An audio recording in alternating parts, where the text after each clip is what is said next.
He called her name menacingly, and she stopped to examine the unfamiliar silhouette in the darkness. The stranger quickly approached her and grabbed her. She squealed loudly, but a sharp pain knocked her off her feet and the girl fell. The disappearance of people is not an uncommon phenomenon. We live in a disturbing world in which all sorts of things happen to people. Sometimes they disappear through their own fault or through the fault of an intruder. There are many mysterious and unsolved cases of missing citizens all over the world.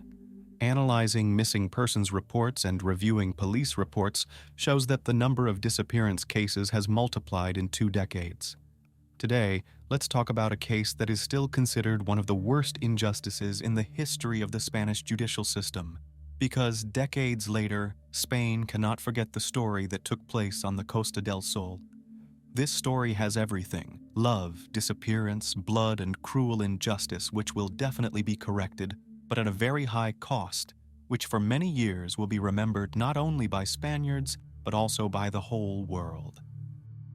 Hilaria Alicia Hornos was born December 2, 1952 in the rural province of Jaén in the municipality of Arroyo de los Llancos, Spain. At the age of 24, Alicia fell in love and married a Dutch citizen, Willem Wanninkhof. Soon the family had their firstborn son Guillermo, then a daughter Rosa, then another daughter Rocio. With the appearance of children, the relationship between the spouses became quite tense. Willem became addicted to drinking and because of the long absences and lost his job. At the peak of loud arguments, Willem raised his voice at Alicia and could even hit. In order to provide for her family, Alicia had to take a job as a maid in a hotel in Ibiza. It was during this difficult period of her life that Alicia met Dolores Vasquez, who was the director of the hotel where she worked. Maria Dolores Vasquez was the daughter of immigrants from Galicia, Spain, who had settled in the UK. She had a good education and was well-mannered and an interesting conversationalist.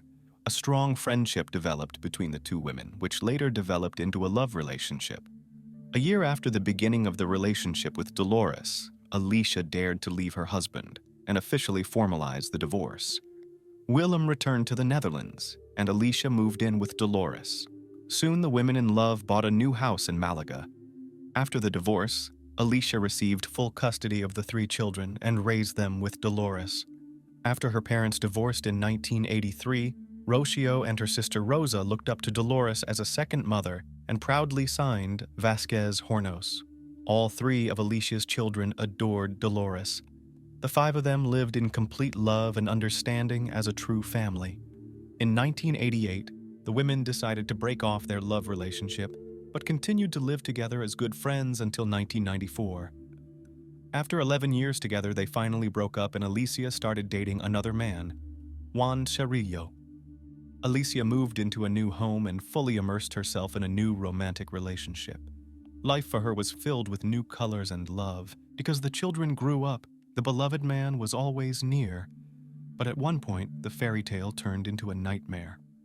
On the morning of October 10th, 1999, Alicia did not find her daughter Rocio at home. At first, Alicia wasn't worried, believing her daughter might have spent the night at her boyfriend's or one of her friends' houses. But when she didn't return home later, Alicia became concerned.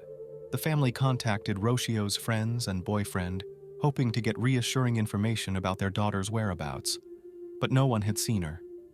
On September 9th, Rocio left home around 5:30 p.m. after saying goodbye to her mother and older sister, Rosa.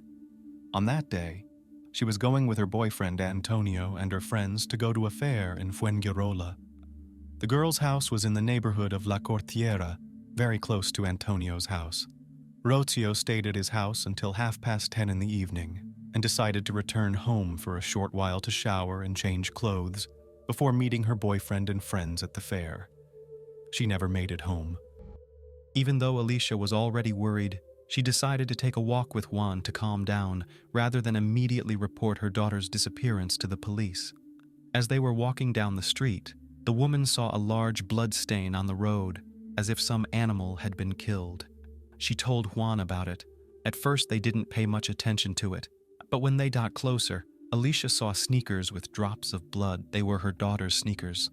From Alicia Hornos's recollection, I got closer and saw my daughter's sneakers. I said, "Those are Rocio's sneakers," and he said, "No way." I said, "No, those are my daughter's sneakers." I was hysterical. I said, "Call the police, those are her sneakers." During that walk, in addition to the sneakers, a napkin and several blood stains were found in a vacant lot next to the road Rocio usually walked on. Alicia called the police. Immediately, a missing girl report was filed with a full description. Long hair, brown eyes, wearing a white Nike t-shirt and purple pants. After the officially announced search activities, the forensic investigator reported the need to conduct the forensic examination at the alleged crime scene to find out whose blood was on the road and sneakers. After examining the scene, the first assumptions were the version of an assault or a fight in which someone was injured. But the further investigators followed the trail, the more they found blood stains, and even long chains of stains that looked like drag marks. That means someone was moving very fast, maybe even running. Then the blood traces disappeared, and then the search team noticed a very large stain indicating significant blood loss. They found more and more bloody footprints similar to the drag marks of a bloody body. These tracks led to car tire prints, after which the blood traces disappeared. A cigarette butt, the brand of which was not common in Spain, was found next to the tread marks. Forensics collected all the samples that could help in any way during the investigation, and DNA from the samples was supposed to help find whoever was at the scene. Based on this data, a thorough investigation was conducted.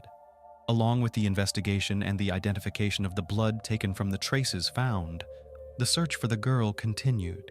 But the investigators were almost certain that Rocío Wanninkhof had been murdered. After all, the blood trail started from the sidewalk and continued to a pool of blood large enough to cause her death from volumetric blood loss. Next to the pool were drag marks, and intersecting them and the blood were tire tracks left by a small car with a tire model that was discontinued in 1993. Because the drag marks continued across a heavily sloped area that would have made it difficult for one person to drag the body alone, it was believed that the body was dragged by at least 2 people and then left in a less open area of the vacant lot before a vehicle pulled up to transport the body. But the search did not stop. Volunteers scoured the area on foot, on motorcycles, up hills. Everyone wanted to find Rocio, but at the same time, they were afraid to find her dead. It was very hard for everyone. There were flyers with Rocio's picture everywhere. All the news channels reported about her disappearance. The family actively cooperated with journalists, because as long as Rocio was being talked about, she would not be forgotten. Journalists from all TV channels were on duty at Rocío Wanninkhof's house. Everyone wanted the girl to come home, to find her. Time passed, but the search did not yield any results. A few days after Rocio's disappearance, a local cab driver showed up at the police station and said that on the night of the incident, around 10 p.m., he dodged an SUV that was speeding in the oncoming lane of traffic in the area where the girl's sneakers were found on the curb. He added that he heard a piercing scream as he passed the vehicle. There was no doubt, Rocio had been kidnapped and killed by an unknown assailant. This was confirmed by DNA analysis. The blood on the road belonged to Rocío Wanninkhof. The family was at a loss for words. These feelings were spreading fast. They were felt not only by the girl's family and friends, but by the whole of Spain.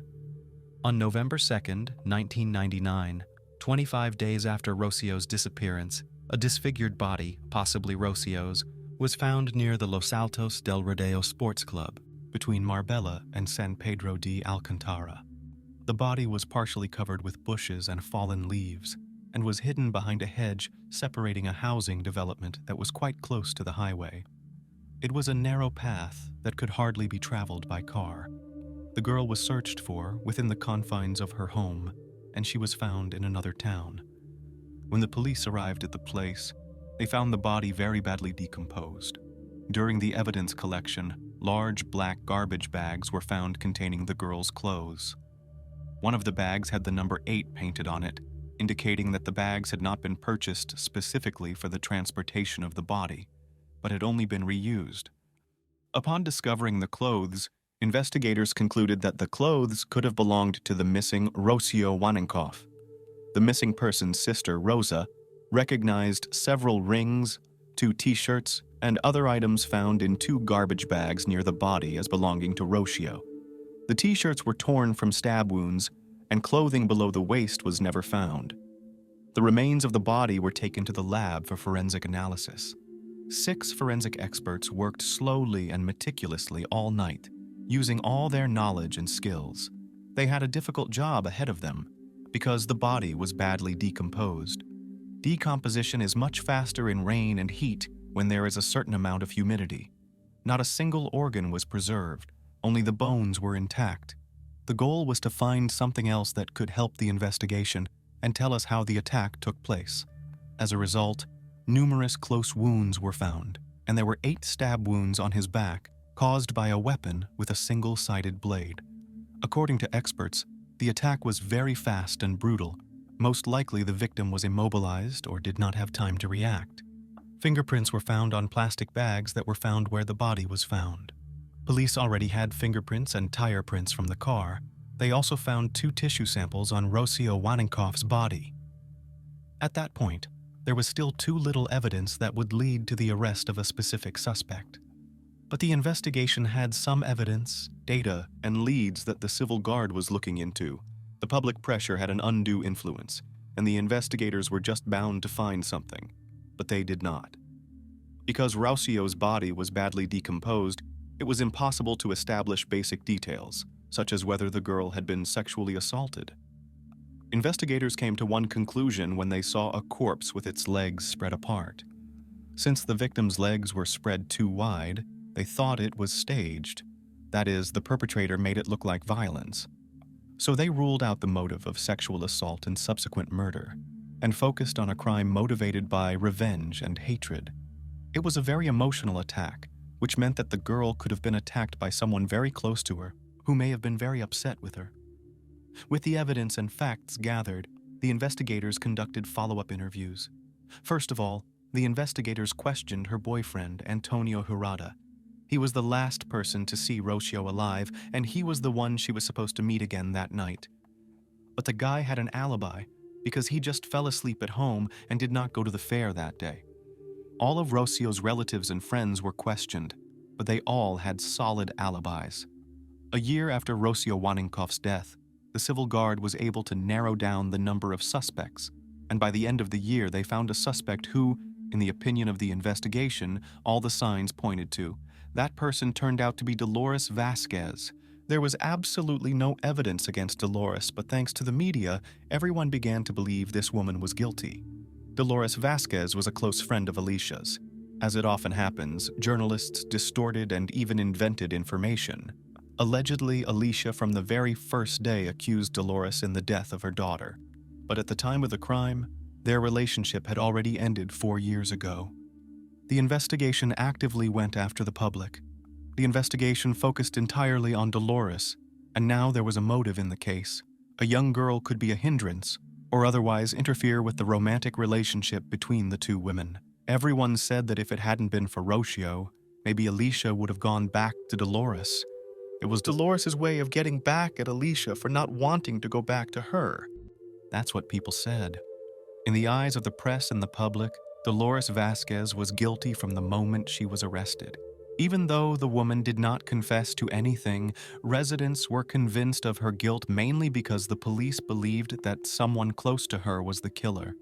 Family members claimed that Dolores was an aggressive and violent woman who was also very jealous. Alicia told reporters that Dolores was a vindictive and cruel person. The public condemned Dolores. The fact that Dolores Vasquez was non-traditional was a reason to attack her during the trial. This was not the norm in Spain. A sarcastic, aggressive, calculating, cold-blooded woman. The character was beginning to take shape. A vicious, heartless woman. A woman who bided her time for 4 years, finally coming up with a crime plan out of hatred. The audience cheered, having independently created the image of a calculating villainess for Dolores. The trial turned into an entertainment. People watched the trial only because they had nothing better to do.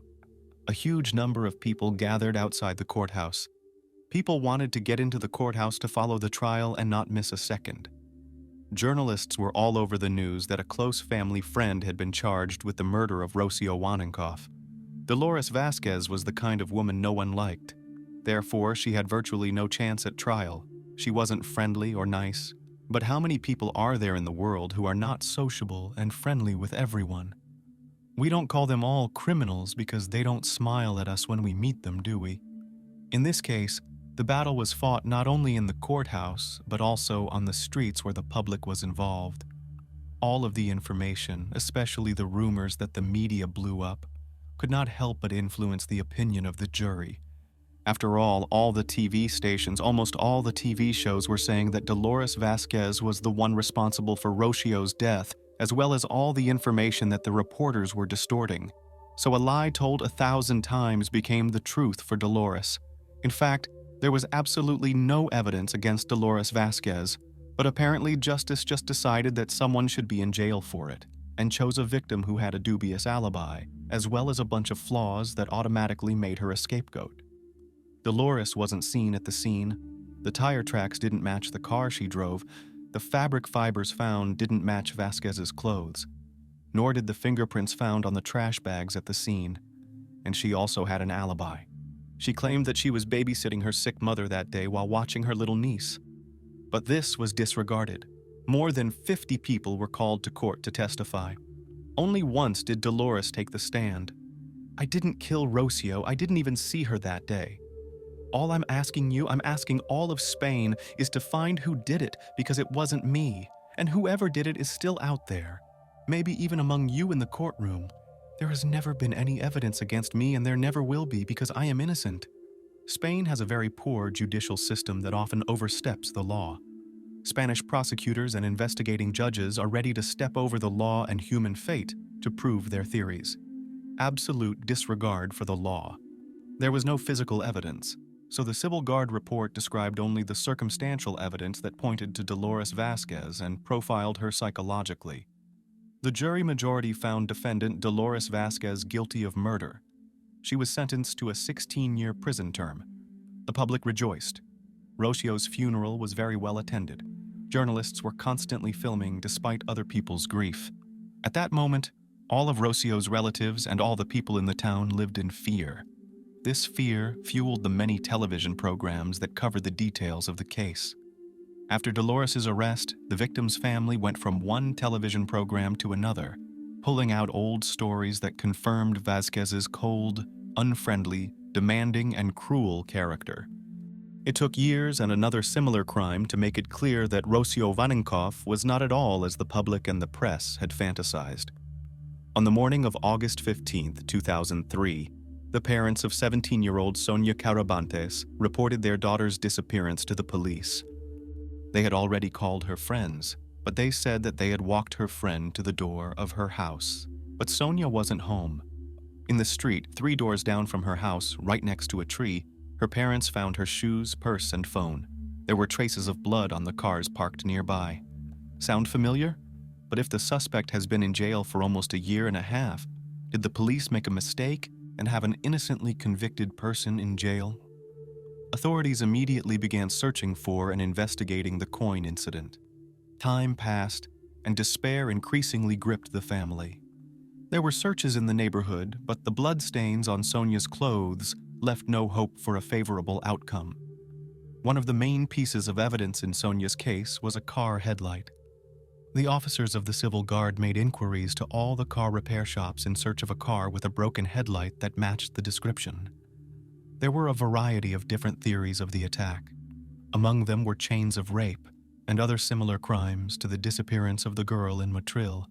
But the important fact remained that Rocio and Sonia had disappeared during the fair. All employees of the fair who worked in Motril and coin were checked. Just as in the case of Rocio, flyers with Sonia's image were posted everywhere. So many people were involved in the search for her. They were very active in helping the police, not only by donating their time, but also by providing any assistance needed for the search. In addition to these searches, the Civil Guard also continued their investigation. The main objective was to find the girl alive, but on the 5th day after her disappearance, with the help of search dogs, Sonia's body was found near Coin. It was found in a creek under a pile of rocks. It had rained heavily the night before, washing away any trace that might have helped the police in locating the culprit. On the day of her disappearance, Sonia was at a fair in Coin. She said goodbye to friends near her home. It was there that she was attacked.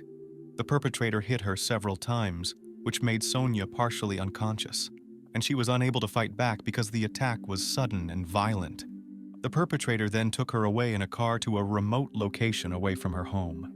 Both internal and external injuries were inflicted, and then the girl was strangled, which was the cause of death. Due to the fact that Sonia was found very quickly, it was possible to collect all the evidence and analyze the results of the forensic examination. Colonel Pacagabella reported that important evidence was indeed found on the body of Sonia Carabantes. The biological material was analyzed and then entered into the police criminal DNA database, where the much-anticipated matches were obtained with the genetic material found on the cigarette butt that was found at the crime scene in the Rocío Wanninkhof case. When the two DNA samples were compared, they were found to be identical to each other. The man who killed Rocio in 1999 and the man who attacked Sonia turned out to be the same person. The news was incredible. Dolores Vasquez, who had been condemned without exaggeration by the whole of Spain, turned out to be innocent, while the real culprit walked free and took the life of another young girl. The puzzle is complete. An English brand cigarette butt and skin particles under the victim's fingernails.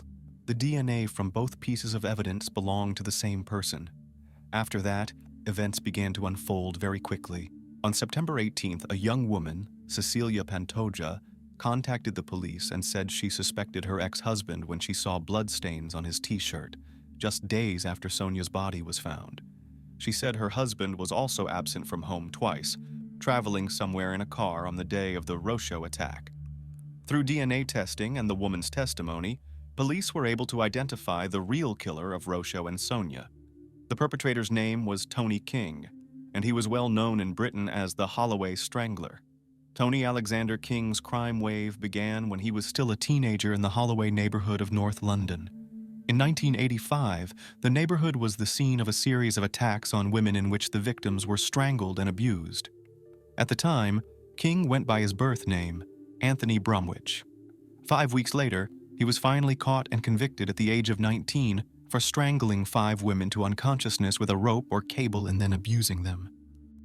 The judge sentenced him to 10 years in prison, calling him a monster for committing the crimes because of his own inadequacy. He served only half of his sentence and was paroled in 1991, but returned to prison a few weeks later for robbing a woman and threatening her with a knife. In search of a new life, he changed his name to Tony King, married Cecilia Pantoja, and tried to live a normal family life. Their marriage produced a daughter, but King soon returned to his old habits. The police in Spain realized that they were on the right track. Tony King was put under 24-hour surveillance, and a month after Sonia's death he was arrested. Under questioning, Tony King confessed to killing 2 innocent girls. After his arrest, he said he followed Rocio as she entered a busy street on her way home from her boyfriend's house and held a razor to her neck. When she tried to free herself from her attacker, the razor stabbed into Rocio's neck. The monster panicked and stabbed her 9 times. In 2005, King was sentenced to 36 years in prison for the kidnapping, violence, and murder of Sonia Carabantes. The court ordered him to pay the victim's family the equivalent of about $350,000. He also received an additional 7 years for attempted violence against a woman in Málaga in 2001. The following year, he was also found guilty of the murder of Rocío Wanninkhof and received an additional 19-year sentence. Before his trial, King sent letters to Sonia and Rocio's mothers asking for forgiveness. He is currently serving his sentence at Herrera de la Mancha Maximum Security Prison in Ciudad Real in Spain. After the case was closed, a major scandal erupted in Spain over the fact that an innocent man was convicted of the murder of Rocío Wanninkhof. We are accustomed to imagining that miscarriages of justice brought to light bring shame to those involved and monetary costs to the state. But this is not the case in Spain. It is difficult to accept and realize, but in the 21st century, not only police and courts can brutally punish an innocent person, But even society may well trample a man into the mud, and even if he manages to prove his case, absolutely no one will apologize. It took more than a year before it became clear that Dolores Vasquez was telling the truth when she dryly and unemotionally repeated that she was innocent. What all of Spain had taken for cruelty and insensitivity turned out to be simply the personality traits of a woman. In 2008, the Spanish Ministry of Justice offered Dolores Vasquez 120,000 euros in compensation, which was less than the 4 million euros that Dolores had originally demanded. But no one ever apologized to Dolores for the way she was treated. Dolores Vasquez, whose parents moved to Spain from Epsom, returned to the UK after she was released from prison. More than 20 years have passed, but Dolores has still not received an apology for the way she was treated, nor has she received any compensation since the case was closed. In 2014, she was working for a transport company in East London and underwent a psychological evaluation after her ordeal. She recently said she is still waiting for an apology after years of anxiety, when she found it difficult to talk to people and find work for the years of fear and humiliation she lived in.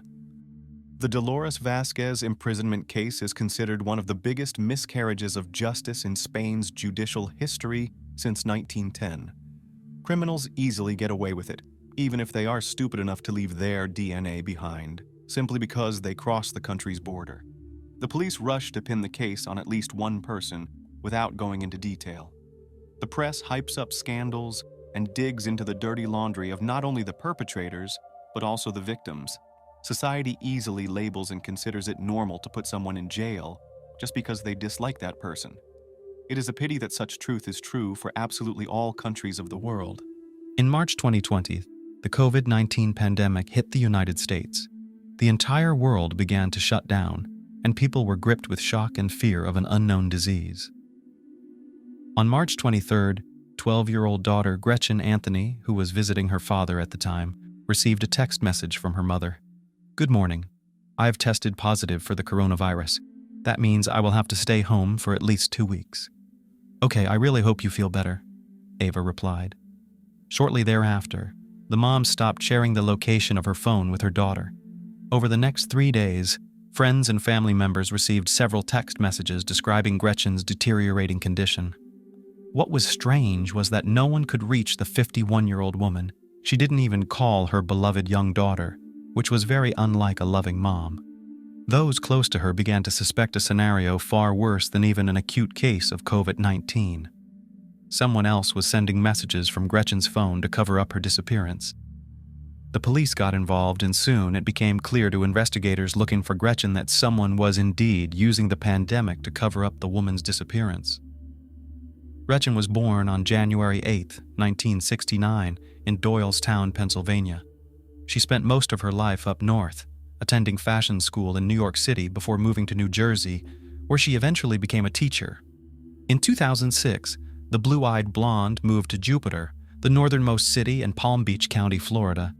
After working in the county's private schools for 8 years, Gretchen decided to try something new and took a job in the Human Resources Department of Viking Utility, an electrical contractor. The position allowed her to interact with new people, which Gretchen enjoyed. She considered the workforce her second family. Her first marriage didn't work out, but the former spouses remained on good terms and continued to raise their beloved daughter with shared custody. Gretchen led an active lifestyle and spent a lot of time in sports. It was through sports that she met David Anthony. Charismatic, able to charm, David, who was 7 years younger than Gretchen, first became her personal trainer and then her second husband. Women from all over the county came to see the young, muscular trainer. David was a star in the gym and was very popular, attracting many new students. Gretchen fell in love. The romance developed rapidly. After a brief engagement, the couple got married at the Eldest Chapel in Las Vegas.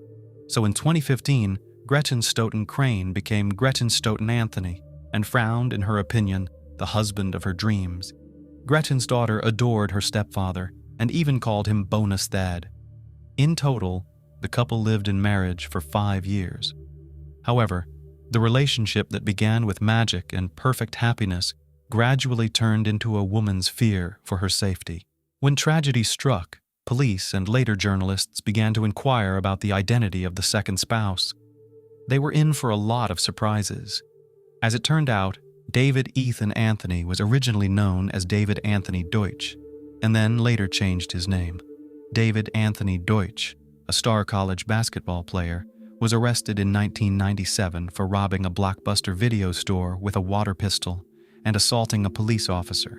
In each case, he took a plea bargain and spent some time in jail. Growing up without a father in Palm Beach Gardens, David spent much of his childhood and adolescence alone. He didn't talk much, was withdrawn, had low self-esteem, and was bullied at school for being overweight. He wasn't even allowed to join a recreational sports league because he was so much larger than all the other kids. Not surprisingly, as a teenager, David struggled with severe depression and developed symptoms that his family believed were consistent with bipolar disorder. However, he refused to take any medication, devoted himself fanatically to sports, and really excelled at it. After high school, David received a scholarship to play college basketball and became a star on the team. He idolized basketball greats and even named his husky Kobe after his favorite basketball player, Kobe Bryant. On January 26, 2020, the idol will die in a helicopter crash, and this event will be another reason for David's unstable behavior. In the meantime, the smart, attractive coach ignores mental problems, bathes in deserved popularity, and becomes the husband of Gretchen. The couple lead an active lifestyle.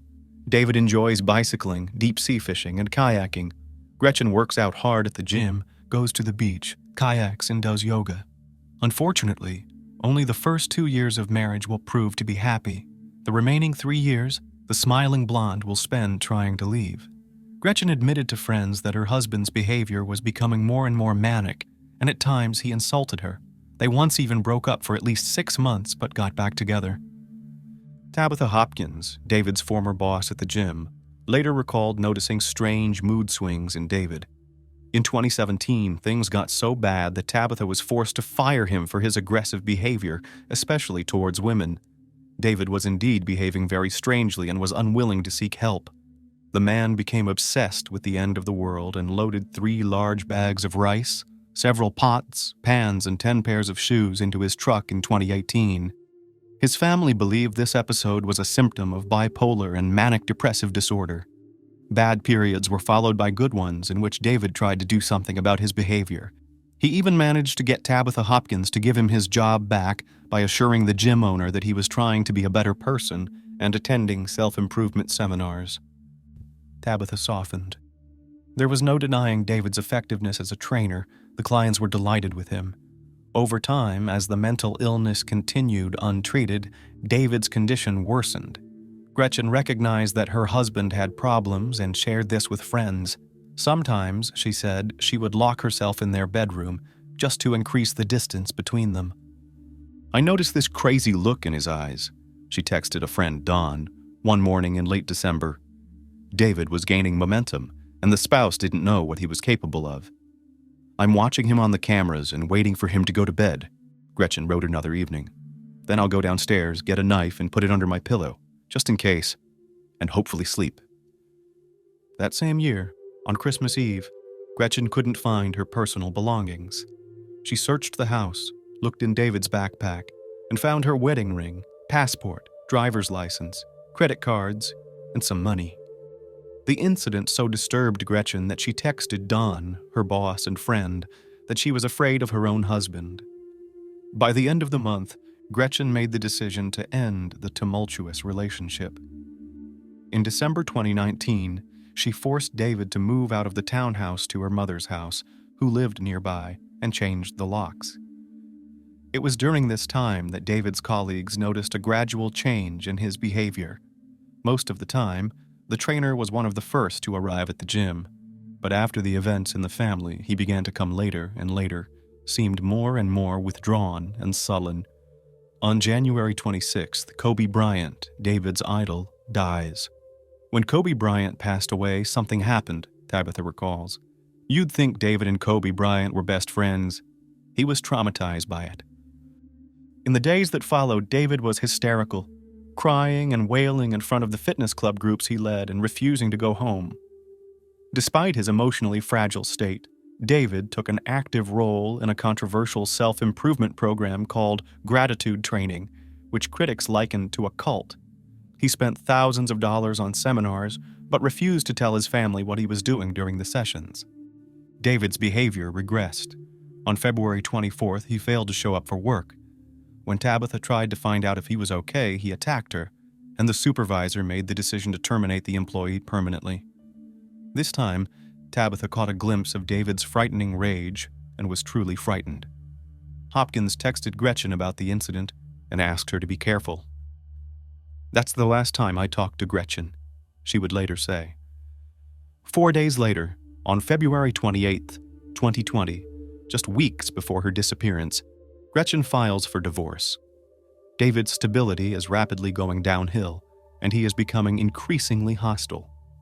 On March 7th, the woman David had begun dating booked a seat at an unusual art class. They were to drink wine and draw pictures under the guidance of the instructor. However, the evening did not go according to plan. When David wished to hug his companion during the class and she rejected the attempt, he jumped up, yelled at her in the middle of the class, and ran outside.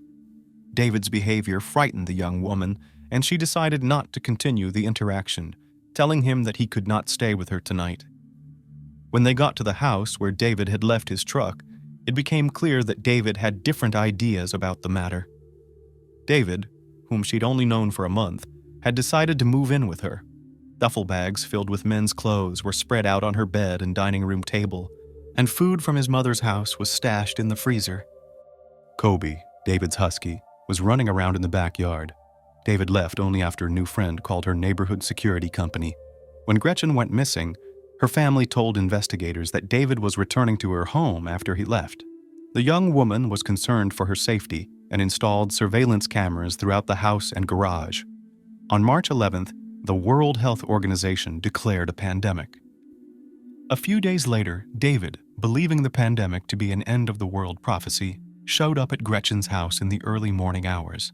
He believed the world was coming to an end and walked around the windows trying to convince his almost ex-wife to go with him to Costa Rica, where he thought they could escape the virus. After a few hours, Gretchen relented and allowed David into the house. That evening, a patrolling police officer noticed David, visibly nervous and sweaty, strutting around outside a Riviera Beach restaurant and at one point approaching a group of teenage girls. The officer noticed David's license plate, partially covered with black duct tape, and headed toward him. David claimed that his 12-year-old stepdaughter had taped the license plate and began to act even more nervous. The man ignored the police officer's orders not to move, yanked open the door of his truck, and began searching for something under the seat. Fearing what would happen next, the officer pointed a gun at David and ordered him to the ground. When the officers looked under the driver's seat where David was trying to reach, they found a large knife. David was arrested for resisting arrest, but posted bail a few days later and was released. The pandemic was gaining momentum. In the early 20s of March, some states began banning people from leaving their homes. Gretchen, like everyone else, was trying to figure out how to live in the new realities. She shared informational videos about the virus and how to stay safe, posting memes and jokes mocking the absurdity of the new normal. On Thursday, March 19th, she posted a quote from a meditation blog. "When there is chaos around you, the wisest choice is to create peace within yourself." After that, her profile was no longer active, and she stopped answering calls and messages. This moment divided life into before and after for all of her near and dear ones. Texting from Gretchen Anthony's phone to friends and family began on March 23, 2020. Over the course of several days, friends and family received a series of messages from Gretchen stating that she was quarantined at home, then describing her deteriorating condition and hospitalization in the emergency room at Jupiter Medical Center. Another message claimed she was transferred to another CDC facility that did not exist. On March 24th, Don Paris, Gretchen's supervisor and friend, received a message from her saying, "I tested positive for coronavirus early this morning. This is bad news, but I am at a coronavirus CDC treatment center that only handles COVID cases. The good news is that my blood type can potentially be used in treatment. I'm not sure if you remember when I said I have a strain of mad cow disease in my blood. Well, That strain is important for gathering more answers and finding a cure. For safety reasons, Dr. Sinclair and her team strongly encourage program participants to keep contact only with immediate family members. I chose my mom. Gretchen's ex-husband, who had his 12-year-old stepdaughter visiting, also began receiving messages from Gretchen saying that the Center for Disease Control and Prevention, CDC, had quarantined her. She could be placed in a medically induced coma, and she would no longer be able to write. Jeff Dreyer didn't believe these reports. He was confused by the multiple text errors and abbreviations. The manner of speech in the messages sounded more like David Anthony, and Jeff became alarmed. In addition, it bothered everyone who received these messages that no one, not even his daughter Gretchen, never called. Friends couldn't imagine Gretchen dying of anything, since at 51 she was in good shape and took her health very seriously. When calls to the medical center confirmed that Gretchen Anthony had not been admitted there, the family along with friends decided to contact the police to check if their loved one was doing well. Gretchen Anthony's boss told police that she was last at work on March 20th, and when he called her insurance company to see if she was receiving medical care anywhere, they said there had been no referrals under her policy to process treatment. Jupiter Police Detective Jared Kennerson contacted Jupiter Medical Center and found that the hospital's records did not mention anything about such a patient. In fact, police found that Gretchen had not been to Jupiter Medical Center since 2008. Police checked the medical center parking lot and found a Mini Cooper in the parking lot. In the car, Gretchen's purse was lying in the most visible spot, causing patrol officers to become concerned. Officers went to the missing person's home. What they discovered at Gretchen's home was alarming and turned a simple visit into a potential murder investigation. A neighbor approached the officers and gave them the disturbing information.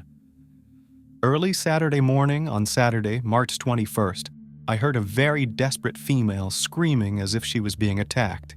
And then I heard her scream, "No!" And then I heard something like, "It hurts, stop." The scream was really serious. Unfortunately, Gretchen didn't call emergency services. Some people are just wary of calling the police. Officers became even more concerned when another neighbor told them he later noticed a soapy substance leaking from under Gretchen's garage door. The front door leading to the garage was locked, and the key was broken in the deadbolt.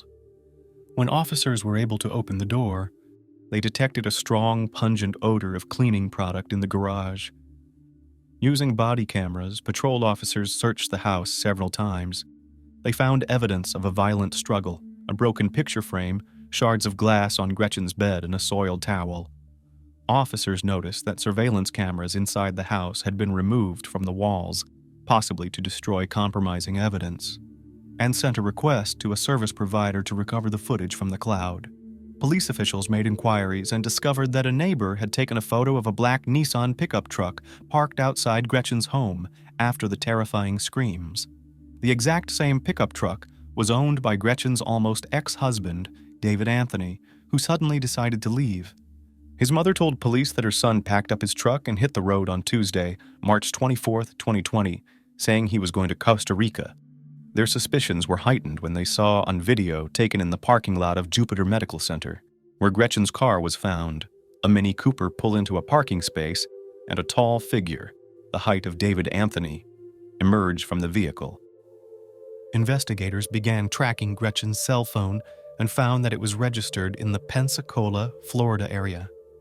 As would later be confirmed, David had driven just 600 miles to Pensacola, Florida's westernmost city. After stopping at a couple of local pawn shops to sell some women's jewelry, he and his dog, Kobe, continued west, stopping for one night at a hotel in Pecos, Texas, before settling in Las Cruces, New Mexico. While 2,000 miles away, David contacted detectives and reported that Gretchen was alive and in no danger. He explained that his spouse had provided him with a written statement, which he read aloud over the phone. According to the statement, Gretchen discovered financial crimes at her job and fled Florida with David, fearing for her life. The statement also said she also fled from her first ex-husband, Jeff. Detectives didn't believe it and continued to investigate. They tracked Gretchen and David's cell phone signals, which indicated that the two phones were together. Expecting the worst, detectives obtained a warrant to impound the truck on March 29th and enlisted the help of Las Cruces police to arrange a traffic stop. Las Cruces police detained David, seized the truck and property, including his phone and Gretchen's phone, but they still didn't have enough evidence to call him in for questioning. He was allowed to just walk away. On March 30th, 2020, Jupiter police obtained electronic records from Gretchen's home, and investigators finally learned the truth. On the morning of March 21st, David lurked silently on the porch overlooking the back of the garage. In his hands, he held an elongated object. 6 minutes later, Gretchen appeared in the footage. The video shows David forcibly driving her into the garage, and a scream can be heard over the footage. First, Gretchen yelled to the Amazon Alexa device in the garage, "Alexa, turn on the lights in the garage." The surveillance camera audio then captured a muffled thud and Gretchen's muffled screams. She then yelled to Alexa again, "Alexa, call 911. Gretchen didn't know that unless she specifically programmed her smart speaker to call 911, the device wouldn't call the police in an emergency. After a while, David's face appeared in the frame, his hands wearing gloves. In one shot, Gretchen's bloody head could be seen as he walked around the garage. Investigators have seen enough. On March 30th, detectives get a warrant for David's arrest. Gretchen's case went from being a missing persons case to a murder investigation. Detective Kennerson rushed to Las Cruces. Shortly before midnight, March 31st, Police arrested David outside a convenience store. Jupiter detectives questioned him at the state police headquarters in Las Cruces, New Mexico. They had one goal, to get David to reveal the whereabouts of Gretchen's body, and the detectives failed. David claimed that Gretchen was alive. In fact, during the interrogation, David Anthony made this claim 35 times. Detectives even tried using a voice recording of Gretchen's daughter, whom David really loved. With her father's permission, the girl recorded her request. "David, it's Ava. I love you. I'm scared. I miss my mom," she told him. "I need to know where my mom is. Please do the right thing and tell me where my mom is. Please. I love you." Detectives played the tape to David, but he remained indifferent. While behind bars, he refused to say anything about what had happened to Gretchen. In his typical restraint, he remained silent for months. David knew it would be difficult for the prosecutor to get a conviction without Gretchen's body. He was charged with second-degree murder and extradited to Florida. While David was in custody in Palm Beach County, Florida, a grand jury indicted him for kidnapping and upgraded the murder charge from second-degree to first-degree murder. This was a turning point, and in December 2020, after 8 months in prison, the criminal took a plea deal with the prosecutor. The fact is that he could have faced the death penalty for first-degree murder. Under the terms of the deal, David would plead guilty to second-degree murder in exchange for a 38-year prison sentence. The main condition of the deal was that he would lead investigators to Gretchen's body. On December 21st, 9 months after Gretchen Anthony disappeared, David Anthony admitted what everyone already knew. He killed his wife. Gretchen's body was found wrapped in a blanket 3 miles from her home, in the woods behind a Walmart store and near a nursing home. Investigators determined she died from stab wounds to her neck and torso. There were several defensive wounds. She was fighting for her life. At the sentencing hearing, David Anthony said the COVID-19 pandemic was a contributing factor to his crime because he saw the pandemic as Armageddon from which he had to flee. "My delusions saw the COVID pandemic as a prophecy of the end of the world, an Armageddon that I felt compelled to avoid at all costs." Under the terms of the plea agreement, David Anthony was sentenced to 38 years in prison on January 14, 2021. He is currently serving his sentence at the Martin Correctional Institution in Florida. The high-profile case of Denise Dragon is a vivid example of how youthful maximalism, morbid jealousy, and passion for illegal substances can lead to tragedy and destroy 3 young lives at once. The oldest participant, and I'm not afraid of this word, the main culprit of this story at the time of the tragedy was barely 22 years old, and the 2 girls whom he desperately tried to keep, playing with their feelings, were only 17 and 19 years old. Their love triangle didn't last long, leading to 2 pregnancies, manic stalking, and, eventually, cold-blooded murder. Mario Topanera was born in Spain in the suburbs of Madrid, a small town of Alcorcón, in 1996. The young man has never burdened himself with studying and finding a good job. In his 22 years, he lived in the house of his parents and interrupted by casual earnings. The main passion of the guy was graffiti. He drew perfectly, but he could not apply his talent as an artist anywhere, being satisfied with small part-time jobs, painting walls outside and inside buildings. Mario's main source of income was the sale of illegal substances. He did not do it himself, but found interested customers and brought them to a remote quarter of the city, where his acquaintance, who could get everything at the request of buyers. Topanera received a good percentage of each such transaction, so he was interested in finding such people. It is not known whether the parents knew what their son was doing, but if they did, they obviously turned a blind eye. It should be noted that Mario had a bright appearance and bold character. He enjoyed authority among friends and a lot of popularity among the opposite sex. The young man skillfully used his charm, easily made acquaintances, and often twirled romance with several girls at the same time, not intending to burden himself with serious relationships. Denise Maria Dragan was a native of Romania, where she was born in 2001 in the family of Emil and Daniela Dragan. The parents of the girl, at the time of her birth, were still very young and were in a difficult financial situation. Due to the circumstances, they were forced to go to work in Spain, leaving their little girl in the care of grandparents. A few years later, when the couple were able to legalize in a foreign country, get a good job and more or less establish their everyday life, they took their little daughter to their home in sunny Spain. The girl quickly settled in and made friends in her new place. She found it easy to learn the language, and at school she got high marks in almost all subjects.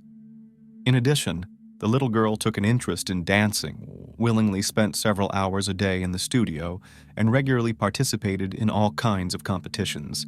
When the girl was in middle school, the marriage of her parents gave a crack, and they decided to separate.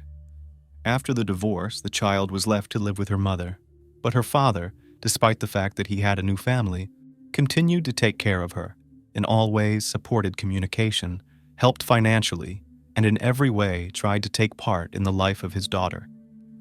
Soon her mother also remarried, and a year later the girl had a younger brother, whom she adored and spent a lot of time with him. At the age of 16, Denise decided that she wanted to master the art of hairdressing and become a stylist. She left her studies and dance classes, focusing entirely on her new hobby. Her parents did not discourage her or somehow prevent her, allowing her daughter to make her own choice. To gain experience, Denise got a job in a beauty salon, which belonged to her relatives.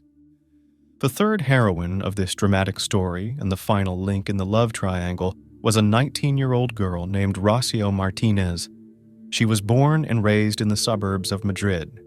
Her father was a policeman who was transferred to Alcorcón, where his whole family moved. Rocio from childhood was impulsive, scandalous, and sometimes even aggressive. She was used to always get what she wants, and did not tolerate rejection. Even at an early age, the girl was diagnosed with diabetes and serious heart problems, because of which she had to take medication on a regular basis to monitor her regimen and diet. But her health problems didn't keep her from bad company and experimenting with illegal substances. She consumed alcohol, tried drugs, and repeatedly took part in petty thefts and robberies together with her friends. However, thanks to her police officer father and his connections, Martinez was never prosecuted for her actions.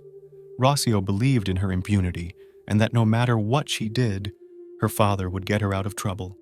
In addition, Rocio was quite beautiful. She always had a lot of admirers and admirers. When Denise left school and started working as a stylist, she had more free time, which she devoted to socializing with friends. Since high school, she had a best friend named Sylvia to whom Denise confided all her secrets and worries. One day, on a spring evening in 2018, walking around the city with her friend, the young lady accidentally met Mario. A handsome and cheerful guy immediately managed to charm Denise. A conversation started between them, and in the evening of the same day they exchanged phone numbers. Soon the young people had an affair. They saw each other almost daily, and their relationship developed rapidly. For the first time in her life, Denise truly fell in love, and her chosen one seemed to be her ideal. It also turned out that they had many common interests, They liked the same movies, the same music. They both adored dogs and dreamed of traveling the world. Just a few days after meeting, Denise invited her chosen one to a family dinner to introduce him to her mother. But Daniela did not approve of her daughter's choice. The woman immediately did not like Denise's lover. Something in him alerted her and even frightened her. Mother hastily made inquiries about him and was horrified when she learned that Mario is associated with the trade in illegal drugs. Daniela had a serious talk with her daughter, hoping that she would end her relationship with a guy with such a dubious reputation. Denise calmed her mother and promised her that she would break up with her lover, but in fact she continued to meet with him. Quite quickly, Denise realized that Mario is not so nice and kind as he wants to seem. The young man tried to control every step of his passport, wanted to know where she goes and with whom she communicates, without permission, took her phone and checked accounts and social networks. For several months, the girl in love hoped that her chosen one would change and they could build a strong and lasting relationship. But it only got worse. Mario began to consider her his property, which he can dispose of, and who must do everything only as he says. At the moment when Denise seriously considered breaking off the relationship, she was horrified to realize that she was pregnant. She didn't want to tie her life to this man and endure constant harassment. Besides, Denise was afraid that now Mario wouldn't leave her alone at all. On top of that, she was only 17 years old, and she herself was simply not ready for motherhood and responsibility for a new little life. Then Denise decided to talk frankly with her mother and told her everything, asking for advice on how to proceed. The woman listened to her daughter and recommended her to terminate the pregnancy, adding that the choice, in any case, will remain only for her. Denise thought it over once more and then followed her mother's advice by having an abortion. When Topanera found out about it, he was furious. The guy thought that Denise betrayed him, that she had no right to do so, and only he could decide what to do with this child. Relationships finally broke down, but the young man was not going to let Denise go and leave her alone. Moreover, he promised to take revenge on her for such betrayal and to hurt her as much as she hurt him. When Denise called her father in tears and told him about everything, Emile decided that his daughter needed to get away from all these difficult events that had shaken her peace of mind and go somewhere on vacation. He paid for his ex-wife and daughter a trip to one of the fashionable European resorts, where they went together. The vacation really did Denise good. She calmed down a little, relaxed, began to make plans for life again, and seemed to no longer think about Mario. But the vacation was over, and Denise returned home again. Mario did not long pine for his former passport, and almost immediately began an affair with 19-year-old Rocio Martinez. This fiery, aggressive, and conflicted girl was the complete opposite of the quiet and calm Denise. She could make a scandal in the same place, go into a fight, or throw a tantrum. Rocio also experimented with illegal substances and could easily break the law, knowing that she would not be punished for it.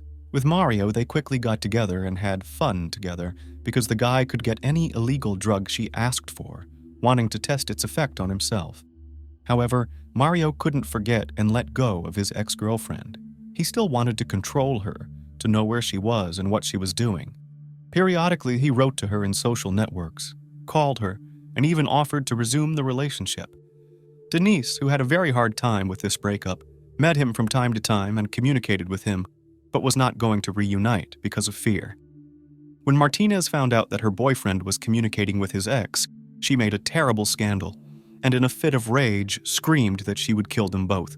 By that time, Mario had already realized what his chosen one was capable of, so he promised her that it would not happen again. However, Rocio such an answer did not calm down, and she decided to destroy her rival, if not physically, then morally.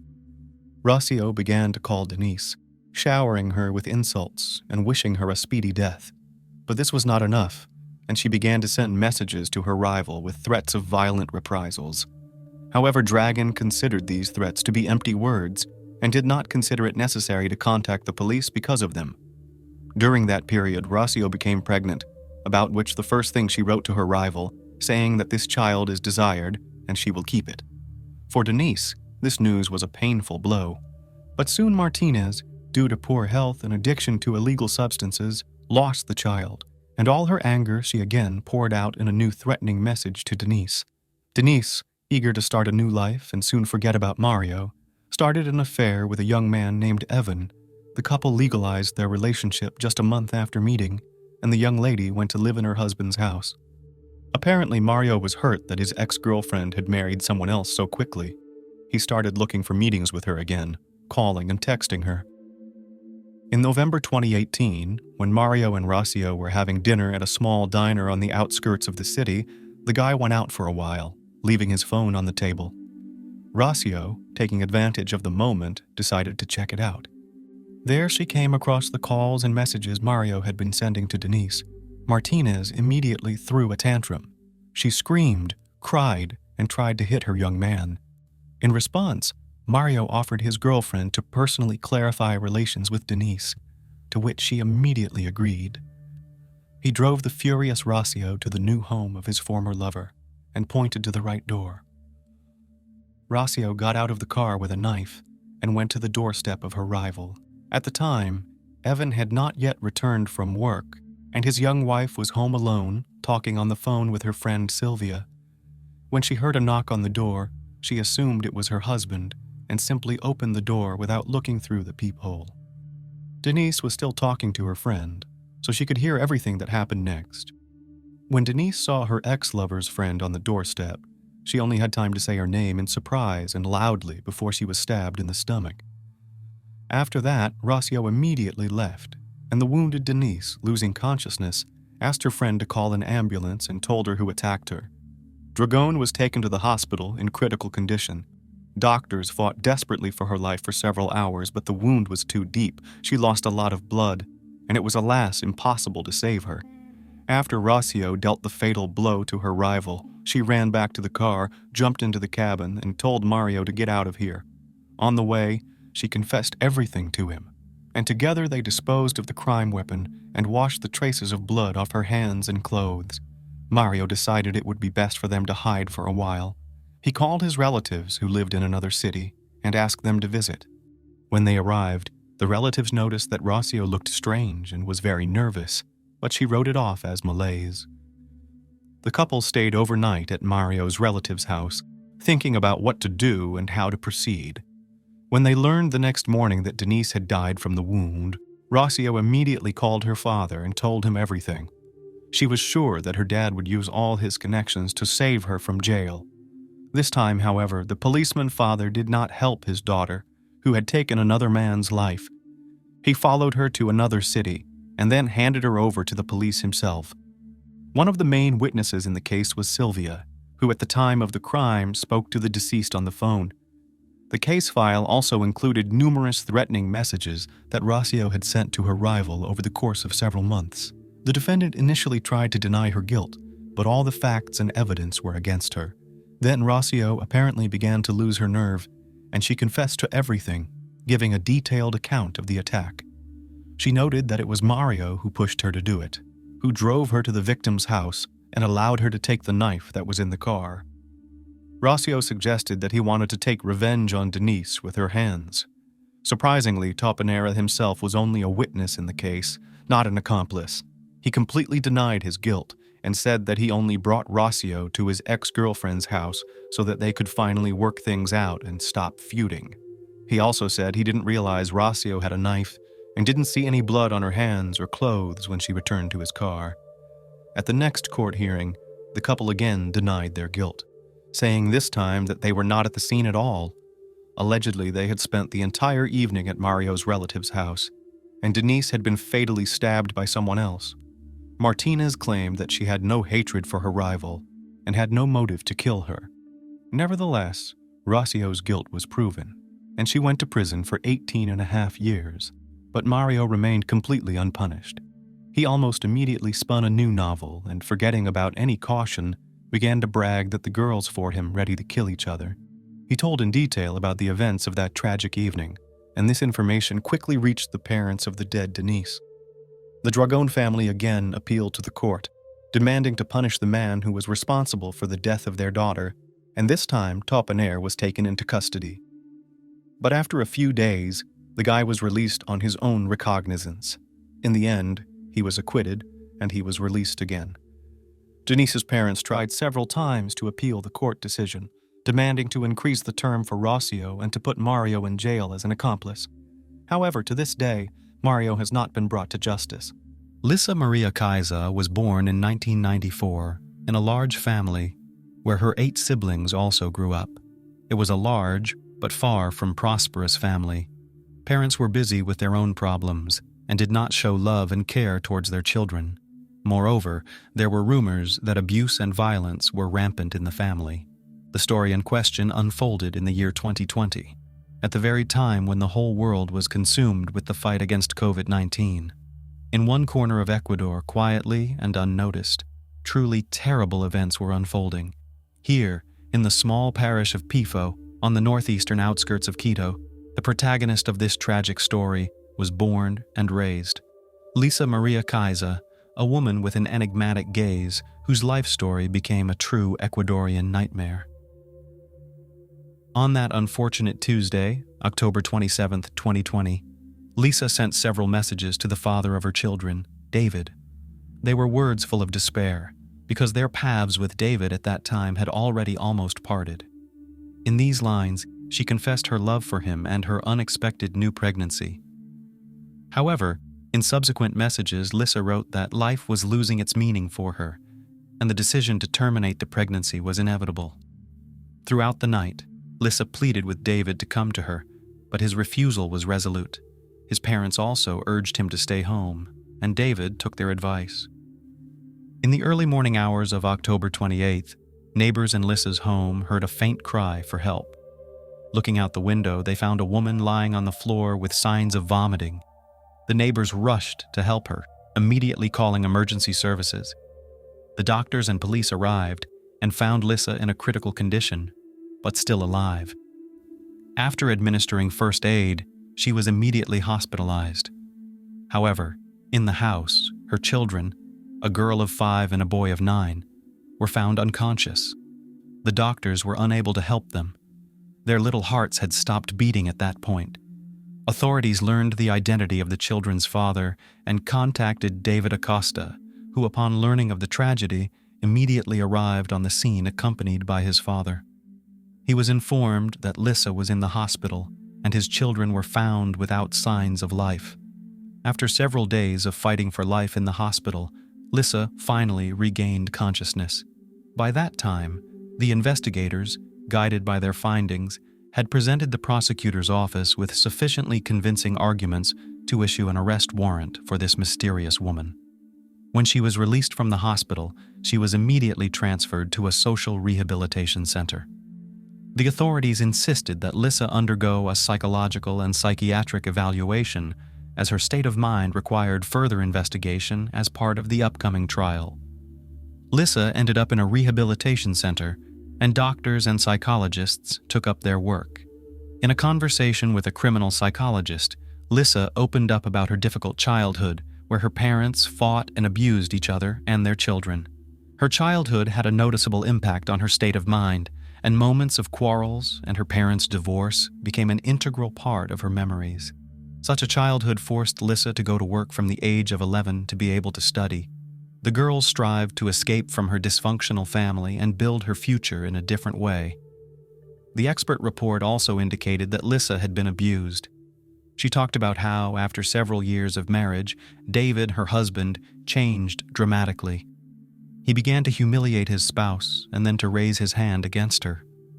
On the day of the tragedy with the children, investigators working at the scene found several glasses with liquid residue on the table. These finds later revealed traces of epilepsy pills belonging to one of the children, as well as other chemicals requiring identification. Police officers thoroughly searched the house, and after noticing a strange odor in the kitchen, noticed a suspicious area under the utility room.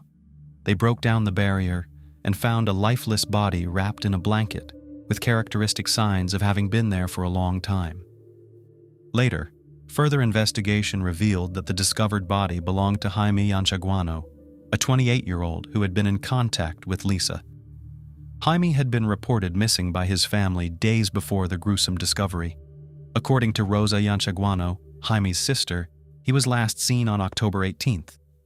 Rosa told investigators that after her brother disappeared, Lisa called several times inquiring about him.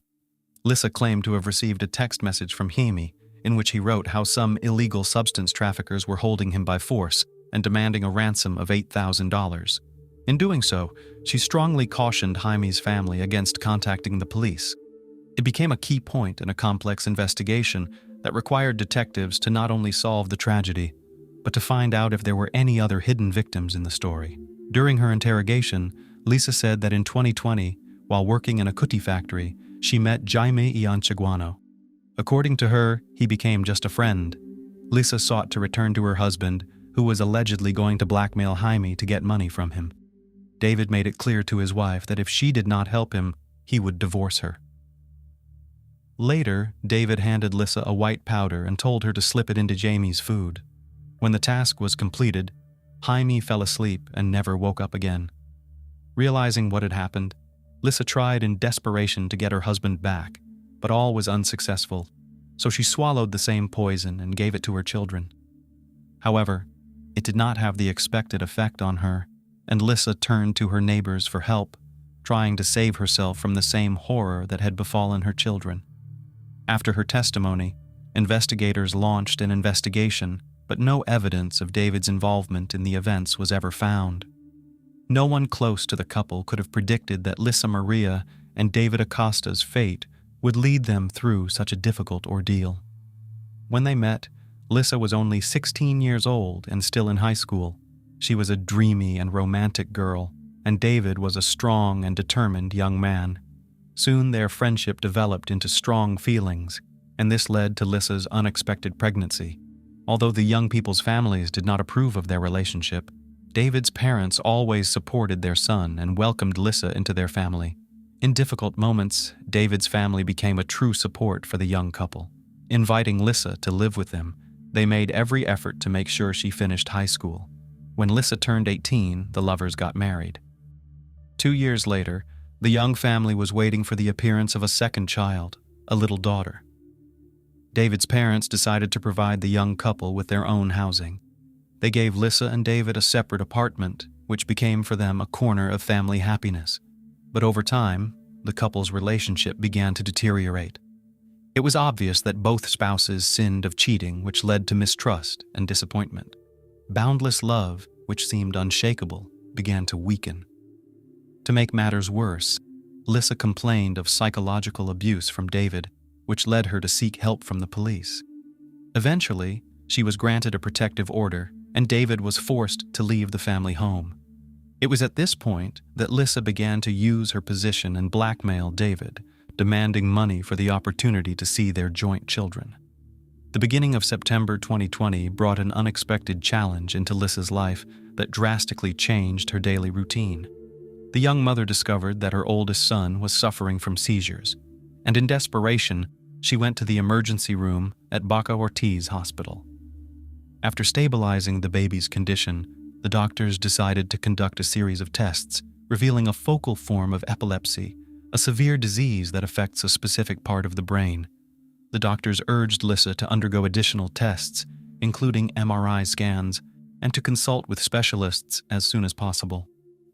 However, the mother, as if ignoring the seriousness of the situation, decided not to follow these recommendations. A month later, the situation was repeated. Lisa was back in the emergency room with her son suffering from the same symptoms. After reviewing the boy's medical history, the doctors discovered that the mother had somehow failed to fulfill the prescriptions given to her earlier. No tests had been taken, consultations with specialists had not taken place, and it seems that the son had not received the necessary treatment. The doctors, concerned for the child's welfare, once again reminded Lisa of the importance of following medical advice. They warned her that ignoring the doctor's advice could lead to legal consequences, as she could be putting her son's health and well-being at risk. However, this time too, Lisa disregarded the doctor's warning. A couple weeks after discovering her son's illness, she decided to call David. The serious tone in her voice worried David. She informed him that a social worker would be coming to see her shortly to discuss their son's diagnosis and retirement.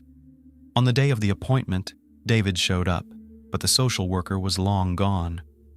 To brighten the waiting time, Lisa offered him a drink. However, as David drank the drink, he suddenly felt unwell. His condition was worsening, and the social worker had not shown up, so David decided to go home to get something to deal with his discomfort. The next morning, David woke up in a terrible state. He could barely speak because his tongue was numb, every step caused discomfort, and his eyes hurt. His parents insisted on calling an ambulance. David was taken to the hospital where he spent several days. Tests revealed the presence of a psychoactive substance in his system, but given that he hadn't used anything of the sort, David began to speculate how this could have happened. Eventually, he speculated that perhaps someone had deliberately slipped him some substance in a public place.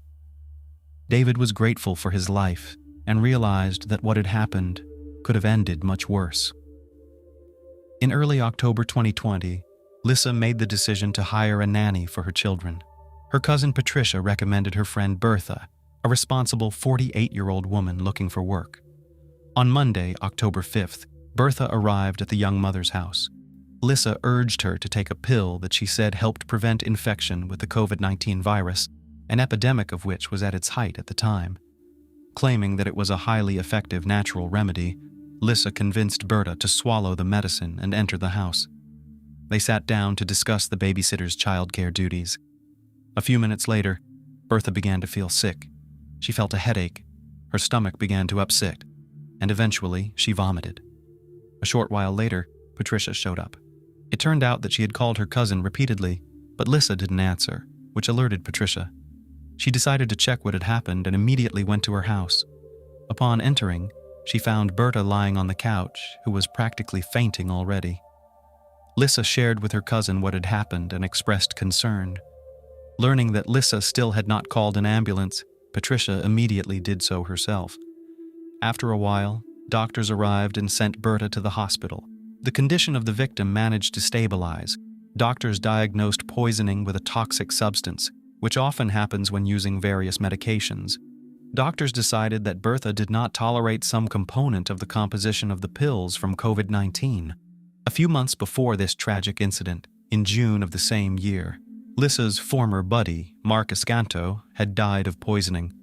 At the time, the cause of his death had gone unnoticed, but now, given all these strange circumstances, Mark's case required additional attention. Investigators scrutinized the deceased's home and found Lisa's fingerprints on the glasses used the night before Mark's death. This fact added new evidence to the investigation, pointing to Lisa's possible involvement in the incident. But suddenly, a new accusation was made against Lisa. Her own family made a shocking report to the police. It turns out that on September 2nd, the family had a family gathering where Lisa offered to let everyone taste a drink of her own making. 7 brothers and sisters of the young woman, as well as their parents, drank the unknown drink and immediately felt sick. Fortunately, no one died, but the 56-year-old mother suffered a stroke. Lisa's father claimed that while the relatives were seeking medical attention, his daughter stole $1,300 from the house. Now the investigation included not only crimes against the children and a former boyfriend, but also an incident that jeopardized the lives and health of her own family members. As it turned out, that wasn't all. Investigators encountered another strange event. In May of that year, Jose Luis Erazo, a friend of Lisa's, was found dead in his home. A few days before, Jose had suddenly disappeared, and neighbors soon smelled a rotting odor, prompting them to contact the authorities. An examination of the body initially revealed nothing suspicious, and was ruled a heart attack. But one of Jose's sisters suspected something strange, and hid a bottle of alcohol found in the refrigerator. In addition, Jose's family noticed that some items were missing from the house. It turned out that Lisa and Jose were friends, and when the guy died, the alleged killer contacted his relatives by phone. With a distraught voice, she stated that Jose owed her a large sum of money, and she had to contact the family to repay the debt. This cunning plan did not work, and a little later Lisa called Jose's family again, changing her voice to conceal her identity. Identifying herself as Jose's friend, she claimed that she was pregnant by him and now had to apply for child support. Although Jose's family did not believe these stories, Lisa was not about to give up and made a third attempt to deceive them. She said she knew who was responsible for Jose's death, and offered to meet to uncover the details. Had she not been arrested on charges of killing her own children in Jaime, the list of victims might have gotten longer. When the media reported the arrest of Lisa, who had poisoned 3 people, Jose's relatives understood. They immediately reported their suspicions to the authorities, and Jose's body was exhumed for forensic examination to determine the true cause of death. The relatives were not mistaken. Traces of poison were found in the remains of the deceased. On December 22, 2020, a hearing was held for Lisa Maria Kaisa for the murder of her 2 children, whose names and photos were classified, and for Jaime Yanchaguano. The trial was conducted virtually due to restrictions related to the spread of the COVID-19 virus. Lisa had been in contact from a social rehabilitation center. The prosecutor's statement said that Lisa gave her children a toxic mixture of insecticides and anti-epileptic drugs. In interrogations, she claimed that she had grown desperate and could not leave her children with her husband David, who did not care for the children. In fact, she admitted that she wished them dead. At the end of the hearing, the judge issued the defendant a court pass and ordered her remanded into custody pending trial. The children's trial next took place in 2021 at the Pichincha Provincial Court. The prosecutor presented a set of evidence to prove Lisa's guilt. Among them were statements by David, who revealed the content of messages the wife had received on the eve of the tragedy. In one of the messages, she claimed that she would take with her what belonged to her, referring to the children. She said she didn't know where her children and herself would go, heaven or hell. But now she felt as if she was in hell. Lisa added that she doesn't expect her husband to forgive her because she knows he hated her, and now he will hate her even more. David also spoke about his unstable relationship with his wife. At the hearing, the defendant's reconstructed testimony was presented, stating that she took 2 pills that day, called for help, and then passed out. According to the reconstruction conducted by the prosecutor's office, the daughter died while still in bed, and her older brother tried to take a few steps to call for help, but fell and died. The conclusion of the forensic medical examination was extremely clear. The children died as a result of a premeditated crime.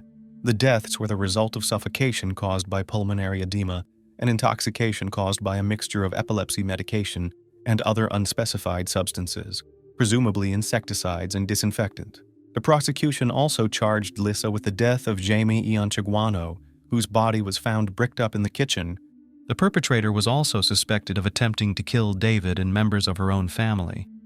The hearing raised the issue of Lisa's irresponsible attitude to her son's health after being diagnosed with localized epilepsy. The mother ignored instructions for further tests and follow-up examinations, and when the boy was hospitalized again, his condition was exacerbated by her own mother's negligence. Warnings from medical professionals did not change her attitude toward her son's treatment, leading to a threatened termination of her parental rights. Lisa's mental health investigations revealed her to be highly emotional and environmentally dependent. She sought constant attention and understanding from others and experienced severe anxiety when events did not unfold according to her plan. She also exhibited a tendency to self-harm. She attempted to say goodbye to her life at least 3 times, but was unsuccessful each time. Witnesses described her as insecure, attachment-seeking, exhibiting schizoid and erratic behavior. The findings of the psychological analysis also emphasized that on the day of the tragic events, Lisa acted with full awareness of her actions. After a long trial that lasted 10 months, Lisa Maria Kaisa was found guilty of the crime against her children. The Pichincha Provincial Court sentenced her to 34 years and 8 months imprisonment. In addition to this, she was ordered to pay David a compensation of more than $20,000. It was noted in the press that Lisa remained calm throughout the proceedings and only showed emotion when her children were mentioned. The Jaime Yanchaguano murder case, which began in August 2021, appeared to be unfinished. New details were revealed during the court hearings. Lisa admitted giving her friend a white substance mixed with alcohol, but claimed she got it from David. However, the investigation proved otherwise. According to a psychiatrist who interviewed Lisa, she did not want to take Jaime's life. She wanted to intimidate his family so she could then extort money. She did demand $8,000 as ransom. Experts called the plan disorganized, which ultimately led to the crime. In addition, forensic tests revealed that it wasn't that simple. Jaime was found to have poison in his system, and the cause of death was strangulation. The body was found with a shattered ribcage and wire around the neck. Lisa claimed that after her friend died, she decided to bury him under a back room and cement him in. The store owner's testimony confirmed that Lisa bought building materials during the days of Jaime's disappearance. After the parties' arguments, the prosecutor's office requested a new trial in April 2022. At that trial, an additional charge of extortion was filed. Lisa called Jaime's relatives, claiming he was being held by a group of gangsters, and demanded $8,000 for his release. The defense relied on the lack of conclusive evidence that Lisa was involved in Jaime's murder. Nevertheless, she was found guilty and received a 22-year prison sentence, as well as a sentence to pay $5,000 to the victim's mother. While Jaime's trial was underway, the investigation of Mark Escanto and Jose Luis Erazo, Lisa's alleged victims, was nearing completion. Mark Escanto was 48 years old, and tests conducted after his death revealed traces of the same substance that Lisa had given to her children. In addition, Mark was found to have severe inflammation of the stomach.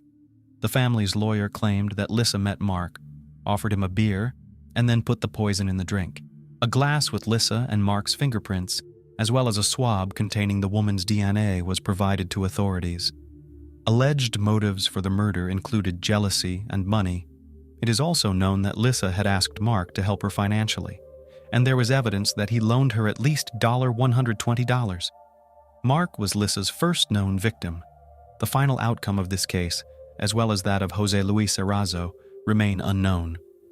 They may not have been reported in the press, or the investigation may not yet have reached the stage of being formally charged and brought to trial. At the time of her brutal crimes, Lisa Maria was only 26 years old. Her high-profile criminal case has become one of the most horrific and disturbing in Ecuador's recent history.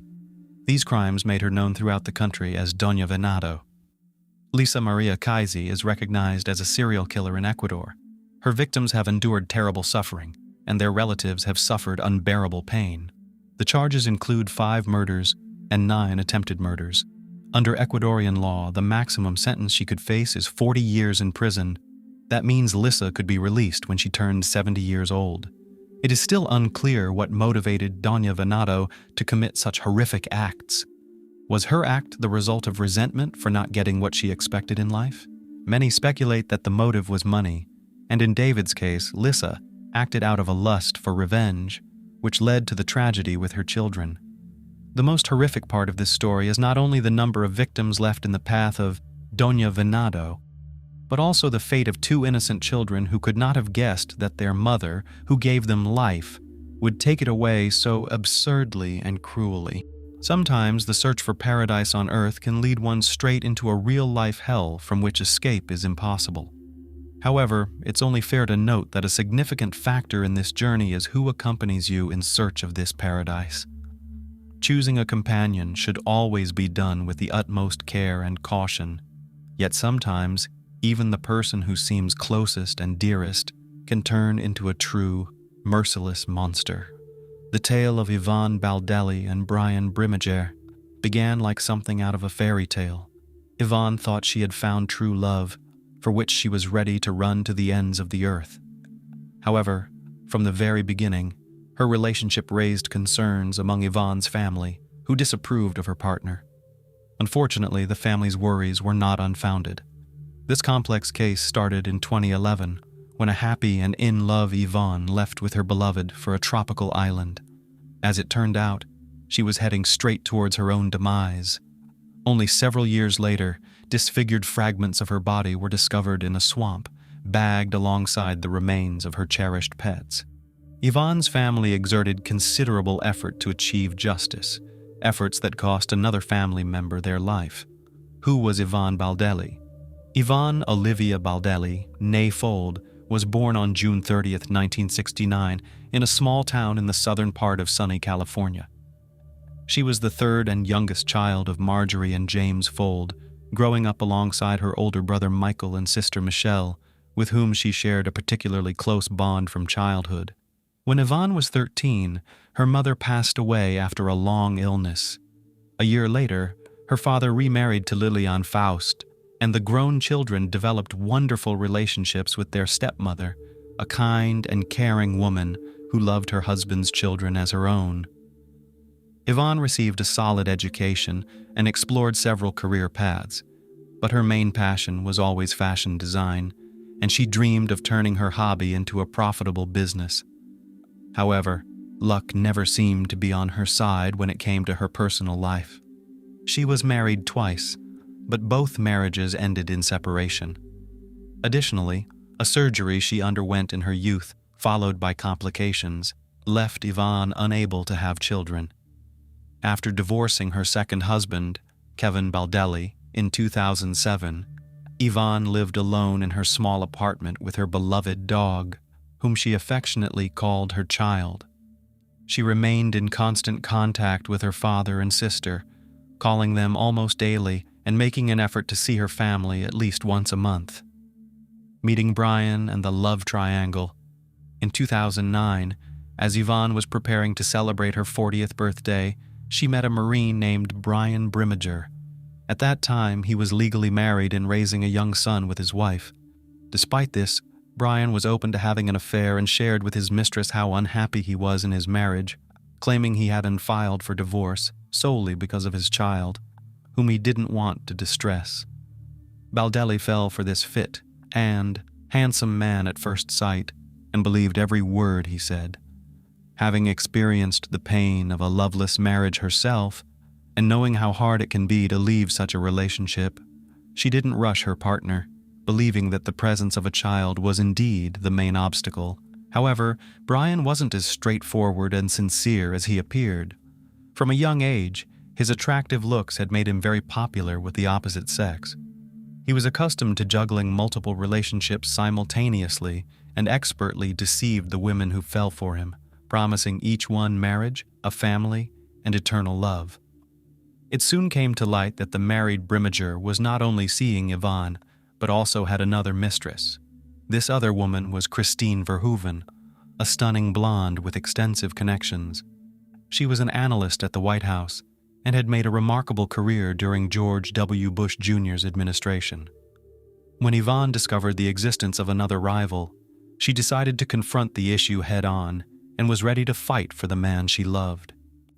Gathering her courage, she called her lover's wife to inform her that Brian was cheating on her with not just one, but two women. This revelation sparked a major scandal, forcing Brian to make a difficult choice. Eventually, he chose Ivon, though it's possible she pressured him into making this decision. A few months later, Brian officially divorced his wife and moved in with his new love interest. At that time, he was still serving in the Marines, but had been contemplating ending his military career for a while. The couple seemed genuinely happy, but Ivon's relatives remained wary of her new partner, doubting the sincerity of his feelings. Moving to a tropical paradise. In the summer of 2011, Brian began to talk about radically changing his life, leaving the service, moving away from the bustling city, and settling down on a tropical island. Ivon shared his sentiments, supported him in everything, and was ready to follow him wherever and whenever he decided. She believed she had met the most important man in her life and adored him. By September of the same year, the decision was final. The couple chose to move to Panama and settle on the small island of Carnero, a place that could truly be called a paradise. Ivon informed her family just before leaving, so they had no chance to persuade her to reconsider. Ivon sold her apartment, quit her job, and started packing for the journey. She took only a few bikinis, shorts, tank tops, and her sewing machine, hoping to fulfill her dream of opening a small boutique to create and sell custom outfits to tourists on the new island. In early September, Brian, Ivon, and her beloved little dog flew to Panama.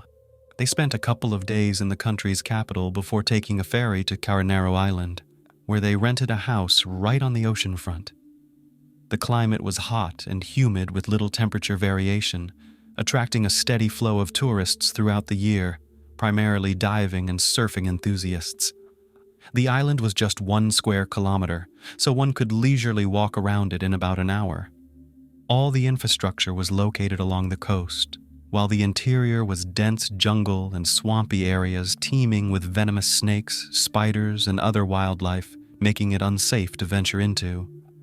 Brian, who had been an excellent guitar player since his youth, brought his instrument with the intention of starting a musical career on the island, performing in entertainment venues. Within a week after moving, he had made connections with several local bar owners, and one of them happily offered him a job. He played in the evenings, entertaining the crowd, but his appreciative audience often bought him drinks as a compliment, leading him to drink heavily almost daily. Ivon's business also developed very slowly, with weak sales and virtually no profit. However, she didn't lose heart. She started working at one of the bars and even adopted a second dog she found on the island and decided to keep. She communicated with her sister Michelle Valenzuela almost daily, sharing everything, but her messages became increasingly shorter and more somber, which worried her family. The first few months on the island seemed like paradise to the couple. Ivon hoped that Brian would propose, and they would have a romantic wedding ceremony on the ocean shore. But time passed. Brian didn't rush into marriage, and their relationship rapidly deteriorated. The mysterious disappearance. In early December, Michelle stopped receiving messages from Ivon, which raised her concerns significantly. Then, on December 14, 2011, Brian unexpectedly called Michelle, inquiring when he could stop by to pick up his SUV, which he had left in her garage before heading to Panama. This call and question caught Michelle off guard. It meant Brian had returned to the U.S. and wanted to retrieve his vehicle. But where was Ivon? Why hadn't she come back or even called? In response, Brian claimed he had explained everything in an email sent a few days earlier. He also mentioned that his now ex-girlfriend had supposedly sent her a message explaining the situation. Michelle checked her messages but found nothing, so she turned to her email. Indeed, there were 2 unread messages, one from her sister and one from her boyfriend. In his message, Brian stated that Ivon had left him, running off with a new lover to Costa Rica. The other message, supposedly from Ivon, claimed she had left Brian upon discovering his infidelity and learning that another woman had given birth to his child. It concluded with her saying she had met another man and gone to Costa Rica with him. The other woman turned out to be Brian's old friend, Christine Verhoeven, with whom he had been involved all along, and who was pregnant with his child when he and Ivon flew to Panama. At first glance, everything seemed plausible and logical, especially since Ivon couldn't have children. The news that her partner had fathered a child with someone else could have been devastating for her. However, Ivon wasn't known for impulsive actions, and she would have certainly called her sister to discuss such significant changes in her life. Moreover, the tone of the supposed message from Ivon was somewhat odd and unlike her previous communications, which raised further suspicions. When Michelle tried to determine her sister's current whereabouts, she couldn't get any concrete information. Calls went unanswered, and the messages that came through were brief and detached, saying things like, "I'm okay. I need some time. I'm not ready to talk about this." Michelle suggested that Brian should join her in filing a missing persons report. Brian appeared nervous but insisted it wasn't necessary, claiming Ivon was fine, capable of taking care of herself, and would decide when to come home on her own. Despite Brian's reluctance even to discuss the matter, and his hasty departure after picking up his vehicle, a message from Ivon's phone soon arrived, stating she planned to return home in January for their father's birthday. This message provided Michelle with some relief, and she decided to wait a few more weeks, hoping Ivon would return as indicated in the message. Search efforts and surprising discoveries. By mid-January, not only had Ivon not returned home, but she also hadn't called even once during that time, and her messages had completely stopped. Moreover, Michelle was shocked to learn that Brian had gotten married to the mother of his child, Christine Verhoeven, right before the new year, which seemed very odd since he had parted ways with his former girlfriend just a few weeks before the celebration. Concerned, Michelle finally went to the police and reported her sister missing, suspecting that Ivon had not gone to Costa Rica. An official inquiry sent to Panama confirmed her fears. It was definitively established that Ivon Baldelli had not left the country. Valenzuela then turned to her cousin, a programmer, to help trace the IP address from which Ivon's messages were sent, determining their actual origin. It turned out the emails, supposedly sent by Ivon from Costa Rica in December, were actually sent from Dana Point, California, where Brian was located. The same IP address was used for an email sent by Brian himself. With the situation becoming increasingly alarming, Michelle hurriedly informed the police about her discovery. Valenzuela reached out to the FBI and the State Department, sharing her suspicions that Brian had harmed her sister in Panama, and then continued to send messages from her phone and email, pretending to be her for about a month. However, there was not enough solid evidence at the time to arrest him, so law enforcement could only interview him and continue gathering proof of his guilt. It was revealed that Brian had proposed to Christine while still in Panama with Ivon. He promised Verhoeven that he would soon return, they would get married, and raise their daughter together. Moreover, Christine was unaware that her child's father had gone to the island with another woman, as he had told her he was there on business. The family's own investigation. 2 months after the woman's disappearance, her sister and niece personally flew to Panama. There, they sought the expertise of Don Winner, a former U.S. intelligence officer turned investigator specializing in locating missing U.S. citizens. They shared the story of Ivon's disappearance and the version of events provided by Brian. Winner, after listening to them, immediately expressed concern that the chances of Ivon being alive were slim. With vast experience in such investigations and leveraging his connections, Winner decided to put pressure on the Panamanian government and publicize the case, turning the disappearance of an American woman into international news. A press conference was also organized with the participation of Ivon's family members. Later, Ivon's father, stepmother, brother, and several other relatives and close friends arrived in Panama to join the search and assist the investigation. Together, they went to the tropical island of Carnero, combing it thoroughly, yet they found no trace of Baldelli. Their search efforts were hampered by dense undergrowth and swampy marshes teeming with wildlife. In addition, the family questioned the island's residents about how well they knew Brian and Ivon and what they could say about them. It turned out that the couple had recently been heavily indulging in alcoholic beverages and were frequently involved in loud disputes, unconcerned about those around them.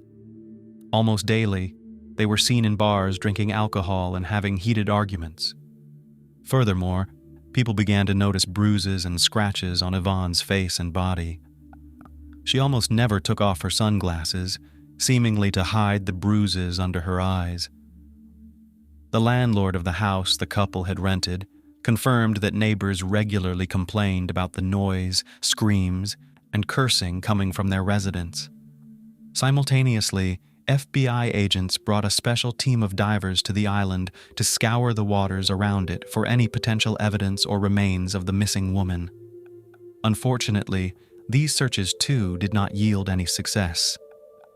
The prime suspect and the first solid evidence. From the outset, Brian was the prime suspect in the case, but there was nothing concrete to charge him with.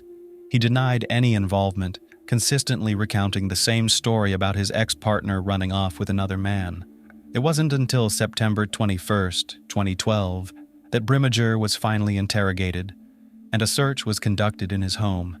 At the time, his wife Christine was at work, while Brian was unemployed, staying at home with their child and indulging in his favorite pastime, playing golf.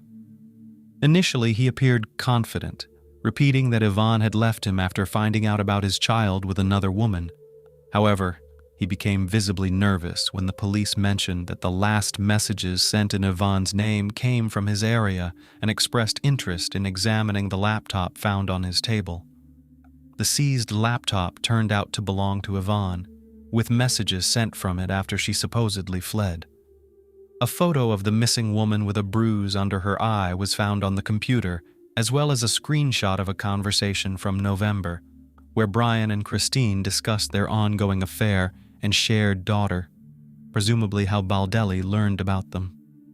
Moreover, the laptop's search history from November 26, 2011, contained queries such as how to clean blood and how to remove blood from a mattress. These pieces of evidence were significant but circumstantial, since neither a body nor a mattress with bloodstains was found. The fact that Brian had been sending messages pretending to be Ivon didn't definitively prove him guilty. Soon, Don Winner discovered that before leaving Panama, Brimmager had sold a machete he owned. In an online conversation with a potential buyer, he joked that he had used the weapon just once to finish off a stripper. The joke was macabre, prompting authorities to track down the new owner of the machete and seize the blade for examination, which initially revealed nothing conclusive. The long-awaited arrest. The police overlooked another crucial detail: Ivon's bank card, which Brian used after her disappearance. To add credibility to his story, before returning to the States, he decided to make a trip to Costa Rica and use the missing woman's card a couple of times, creating the illusion that she had indeed fled to that country. He paid for his tickets in cash and withdrew money from different locations in San Jose, draining the card before discarding it. However, Brimmager failed to consider that he was captured on surveillance cameras at the ATMs. It wasn't until July 2013, a year and a half after the woman's disappearance, that her relatives, armed with all the evidence gathered by the police, FBI agents, and Don Winner, finally managed to secure Brian's arrest. Initially, he was detained on charges of making false statements and obstructing the investigation, as there was nothing more substantial to charge him with at that time. By then, he had become a father for the second time. Christine had given birth to a son just a week before his arrest. Authorities attempted to engage the suspect in a candid conversation, offering him a chance to confess to the crime and disclose the location of the body, but Brian consistently denied any wrongdoing. His lawyer also insisted on the absence of a body or direct evidence, proving Ivon's demise and Brian's involvement in it. The gruesome discovery in the swamp. Just 2 months after Brimmager's arrest, a significant breakthrough occurred in the case. On the island of Carnero, a worker taking a shortcut wandered into the swampy underbrush and spotted an army backpack barely visible above the water's surface. Driven by curiosity and hoping to find something valuable or useful inside, he looked in the bag, only to recoil in horror at the sight of a human skull staring back at him. He immediately reported his find to the police, and responding officers took the backpack for examination. Inside were fragments of a human body, along with the remains of 2 small dogs. The remains had been chopped up, placed in the bag, and discarded in a location where it was assumed they would never be found. DNA testing confirmed that the human remains belonged to Ivon, although limbs were missing. Pathologists also determined that she had been brutally beaten before her demise, with a broken nose, cheekbone, and several missing teeth. The demise of the dogs was probably orchestrated to lend credence to the narrative, as it seemed implausible that she would willingly leave behind her cherished pets on the island, suggesting a scenario where they were eliminated and laid to rest alongside their owner. When the chop marks found on the victim's bones were matched with the blade of the machete, there was no doubt. The body had been dismembered using this weapon, as each blade has its own signature, akin to a person's fingerprints. With this evidence, Brian was formally charged with murder, dismemberment, and concealing a crime. The trial and verdict. In early 2014, Michelle Valenzuela was diagnosed with an advanced stage of aggressive cancer. She had been so consumed by the investigation into her sister's case that she neglected her deteriorating health, postponing visits to the doctor. After undergoing intensive treatment for about 6 months and realizing it was in vain, she decided to dedicate the last months of her life to seeking justice for her sister. In September 2014, when doctors told Michelle she had only a few weeks left, she declared that although she was losing her battle with the disease, she would continue to fight for her sister until her last breath. Choosing to make her testimony in front of Brian, she detailed everything she knew and submitted all their correspondence with Ivon to the court. She meticulously described Brian's actions after her sister's disappearance and then fainted from weakness. Michelle passed away 3 days later. The prosecution argued that on the evening of November 26th, following another argument with Ivon, when she discovered Brian's communications with Christine, Brian, in a fit of rage and under the influence of alcohol, assaulted Ivon and then fatally stabbed her. He then dismembered her body in the bathtub using a machete, also using it to take the live Ivon's beloved dogs, and placed the remains in his military backpack. The limbs that didn't fit in the bag were dumped in the ocean, dropped off a rocky cliff early in the morning along with the blood-stained mattress. Brian carried the backpack deep into the island and submerged it in a swamp. For the next few weeks, he continued living in the same coastal house, meticulously erasing any evidence of the crime. He told everyone on the island a story about his flighty girlfriend leaving him for a new lover, a story that sounded convincing enough that locals sympathized with Brian. And he even managed to find a new girlfriend, Nicole Powell, who comforted him for a few weeks until his departure to the U.S. However, at the trial, Nicole testified against Brian, accusing him of lying and cruelty. Faced with irrefutable evidence, Brian was forced to admit his guilt, but insisted that it was self-defense, claiming Ivon had first attacked him with a knife, which he then used against her. He claimed all subsequent actions were carried out in the state of shock, asserting he didn't remember dismembering and packing the body, taking the lives of the dogs, and so forth. However, his internet searches and attempts to eliminate evidence spoke to his full awareness, and attempts to fabricate a story to justify Ivon's absence. In the spring of 2016, Brian was found guilty of manslaughter and sentenced to only 26 years in prison, with the possibility of parole in 2035. His service in the Marines was considered during sentencing, allowing him to avoid a life sentence.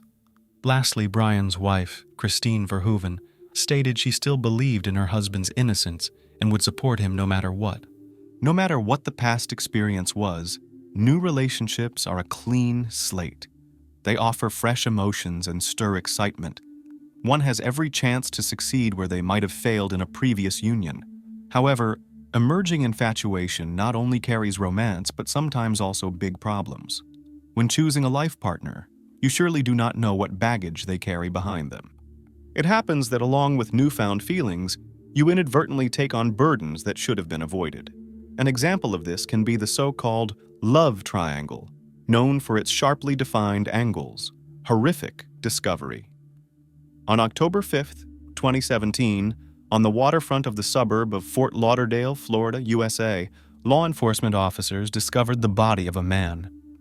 The found body was wrapped in a tarpaulin, strapped with belts on both sides. This grim discovery was located at the bottom of a trash container of a local supermarket. During the autopsy, it was determined that the victim had received multiple blunt force hits and knife wounds. Apparently, the man had been beaten over a long period. During the assault, the unfortunate man had his jaw broken and teeth knocked out, some of which ended up in his respiratory tract. Most of the bones in the face and head were broken. Only on the skull were 6 wounds inflicted by a blunt object noted. Additionally, 6 knife wounds were found on the neck, 7 in the throat area, and several more in the upper part of the chest. The injuries were so severe that in some places the flesh was cut through. Ultimately, the medical examiners concluded that death was due to head trauma, blood loss, and suffocation. The identity of the deceased was beyond doubt, further confirmed by the victim's brother. On the pathologist's table lay 39-year-old Nicholas Wilcox from Putnam, Connecticut. What events led this young man to such a tragic end, and whether his tormentors were punished, we will learn in today's criminal story. Introduction to the main characters. In the subsequent investigation of Nick's demise, several individuals were suspected. his girlfriend Isabella Tagliarini and her former boyfriend Eric Robinson. Both were also his neighbors in the duplex where our story's protagonist had moved. The house is designed for 2 families and features separate rooms, each with its own yard and entrance, a popular type of property in Florida. Initially, Robinson, who had first rented the place, sublet the vacant units. 38-year-old Isabella was the first person he invited over. She was from Brazil, where she worked as a flight attendant for a national airline. In 2010, Tagliarini divorced and immigrated to the U.S. with her children. She successfully married an American, which helped her secure the coveted green card. The marriage lasted until 2016, but over time, their passionate feelings faded, leading to their separation. That same year, the young woman began dating 46-year-old Eric Robinson. Her new partner was from a small town in Massachusetts, had never been married, and had no children. A romantic relationship quickly developed between them, though it was periodically turbulent. The passionate nature of Isabella and Eric's accustomed bachelor lifestyle contributed to this. Moreover, according to the woman, he was inconsistent in showing his feelings. He could be cheerful and friendly, then suddenly become gloomy and aggressive. For this reason, the couple broke up and got back together multiple times. In June 2017, shortly before Nicholas moved in, the lovers had separated again. Wilcox had known the couple for about 6 months and maintained contact with them. When he mentioned wanting to save on rent, Robinson offered him to move in and share the expenses. Initially, the neighbors had a wonderful relationship. They respected each other's personal space, yet often spent time together. However, over time, this neighborly idyll was disrupted and problems began. As it turned out, Robinson was using and storing banned substances, which explained his erratic behavior and mood swings. On August 23, 2017, the man was detained. Shortly before this, he had reconciled with Isabella and was actually in a relationship with her at the time of his arrest. By then, Nicholas had already been living with them under the same roof. After Eric's detention, none of the tenants knew when the main renter would return, nor what their future held. It was possible they could be evicted at any time. Therefore, they immersed themselves in work to have a financial safety net in case of emergency. Fortunately for Nick, there was plenty of work, which was not the case for Isabella. The woman struggled to find suitable employment, so she began helping her neighbor in the construction business. The life story of Nicholas. It's worth noting that several generations of the Wilcox family engaged in similar activities.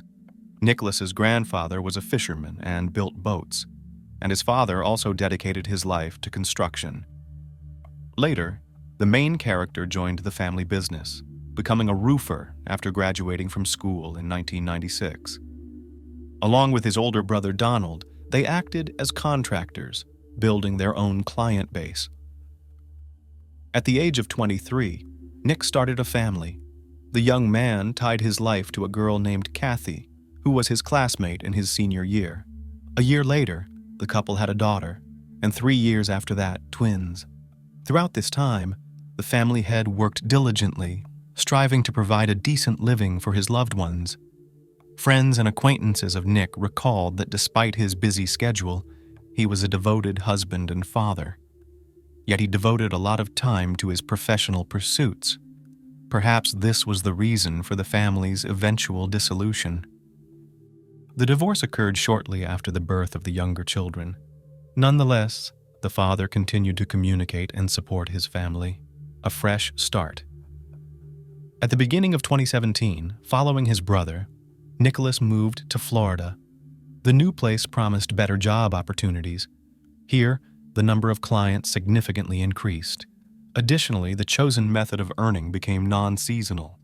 Almost all year round, the state enjoyed good weather, warm and sunny, which creates excellent conditions not only for living, but also for business development. Moreover, the Wilcox profession came in handy in the new location, where powerful hurricanes regularly swept through the coastal areas.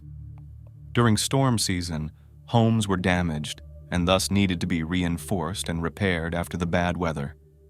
Leaving his family back in Connecticut, Nicholas continued to care for his children from a distance. According to an agreement with his ex-wife, he sent them money and visited whenever possible. Initially, the man stayed in a multi-apartment complex in Fort Lauderdale. However, he later had to move to the suburbs to reduce his housing expenses. Irma. It was during this time that life brought him together with Isabella Tagliarini. The hurricane season had started, so Nick was inundated with daily orders. At that time, Hurricane Irma was approaching the area where the hero lived and worked. It turned into a powerful Atlantic tropical cyclone of Category 5, with wind speeds of about 177 miles per hour. An emergency was declared before its arrival. About 7 million people were evacuated from coastal areas. Nicholas spent all his time preparing buildings for the impending assault of the elements. He reinforced homes, boarded up windows and doors, and afterward was involved in clearing the resulting debris. Of course, all this was his main job, so he was paid for it, but he could not be called mercenary. In an interview, the man's older brother confessed that Nick never refused to help. One September day in 2017, as all of Florida was preparing for the terrible cyclone, Nicholas was busy boarding up windows with plywood. Soon there was a sharp shortage in stores, creating long lines. In one of these lines, a woman named Pamela approached Nick. She told him that she lacked building materials to fortify her home. In response, the younger Wilcox promised to solve this problem, and that same evening brought her the 7 missing sheets of plywood. He boarded up all the doors and windows of the woman's house and refused payment, even though he spent an entire day finding the necessary supplies. Nick was moved by Pamela's difficult life situation. She was left alone with children and needed outside help. In response, the woman thanked her rescuer. Heated romance. The hurricane brought widespread destruction, providing Nick with work for a long time. As a result, he decided to make his duplex neighbor his assistant. Isabella's duties included cleaning up after the projects were completed and handing tools during the work. As the young people spent a lot of time together, their friendly relations evolved into a romantic relationship. On September 3rd, the couple made a peculiar vow, written in blood and on paper, which served as a sort of engagement and a promise for a long and happy life filled with lots of children. Despite the strong feelings that enveloped the lovers, their union could not be called perfect. Almost immediately, minor issues and disagreements began. Arguments arose out of nowhere. On September 22nd, a serious conflict occurred between Nicholas and Isabella. The woman even left home and spent the night in a hotel. However, the next morning, the couple reconciled. According to Tagliarini, she lacked attention and respect from the man. He, on the other hand, thought she was exaggerating. Ultimately, their love led to inevitable consequences. The message. On October 5th, 2017, a man called the local police. During the conversation, he introduced himself as Isabella's former husband and asked the law enforcement officers to contact her. According to his words, she had information about a recent crime. The caller did not provide any more details. Despite the strangeness of the call, the police immediately responded to the message and called Tagliarini. From her voice, it was clear that the woman was hysterical. When asked by the police what had happened, she replied that everything was fine. The only thing that concerned her at that moment was a fight with her beloved man. She explained that he had left her and driven off in an unknown direction. However, when the police mentioned the call from her former husband, she immediately changed her tone. The woman began to cry and confessed that her beloved had not gone anywhere, but was dead. She also added that she knew where the body was located and was ready to show it. Crime scene. Law enforcement arrived at the address provided by Isabella. The officers were met with a house, all of whose windows and doors were boarded up with plywood, apparently in preparation for the approaching hurricane. Inside, there was a strong smell of cleaning agents and paint, indicating that the place had been thoroughly cleaned. In one of the bedrooms, detectives noticed the walls and floor had been hastily and sloppily painted, likely in an attempt to cover something up rather than for a routine renovation. Their suspicions were confirmed by the discovery of hydrogen peroxide containers. Small blood stains were found on the bedding and the bedside table. It was also evident that someone had replaced the old mattress. Despite efforts to eliminate and paint over them, blood stains were everywhere. The police suspected that the room had been the site of a violent crime, which Tagliarini had tried to clean up but hadn't completed in time, thanks to her ex-husband's timely call. Isabella was found inside the duplex, appearing distressed. During the conversation, she explained her state by saying she had been under the influence of a sedative during the phone call, which accounted for her unusual behavior. However, she confirmed knowing what had happened there and where the body was located. The unstable woman was decided to be taken to the station. By this time, the police had spoken again with her ex, who provided a partial account of the events. According to him, she had called him and told him about the crime. Initial version. Nevertheless, during the interrogation, the Brazilian woman claimed that Eric Robinson, her former boyfriend, was involved in the crime. On October 5th, around 2 a.m., the man came to the duplex and found the couple asleep. He was enraged by a vow hanging above the bed's headboard in the bedroom. He woke Isabella by putting a knife to her throat to prevent her from screaming. At that moment, she looked at Nick lying beside her, who seemed to be struggling to breathe. However, Eric did not allow her to see more and pushed her out of the bedroom. He then took a brass knuckle and a bat and began to beat the defenseless man. After finishing the beating, Robinson wrapped the body in a tarp and secured it with straps. Under the threat of a similar fate, his girlfriend helped him dispose of the body. However, the detectives were puzzled as to why, instead of calling the police, she had called her ex-husband. Isabella explained that she was very frightened and was looking for support and advice. According to her, the criminal also forced her to clean up the residence and eliminate all traces. Afterwards, he returned the phone he had taken earlier and left. Her confession raised doubts and required verification.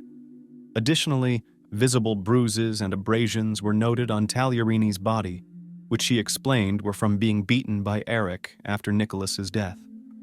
Investigation. The officers began their investigation by searching for the victim and his assailant.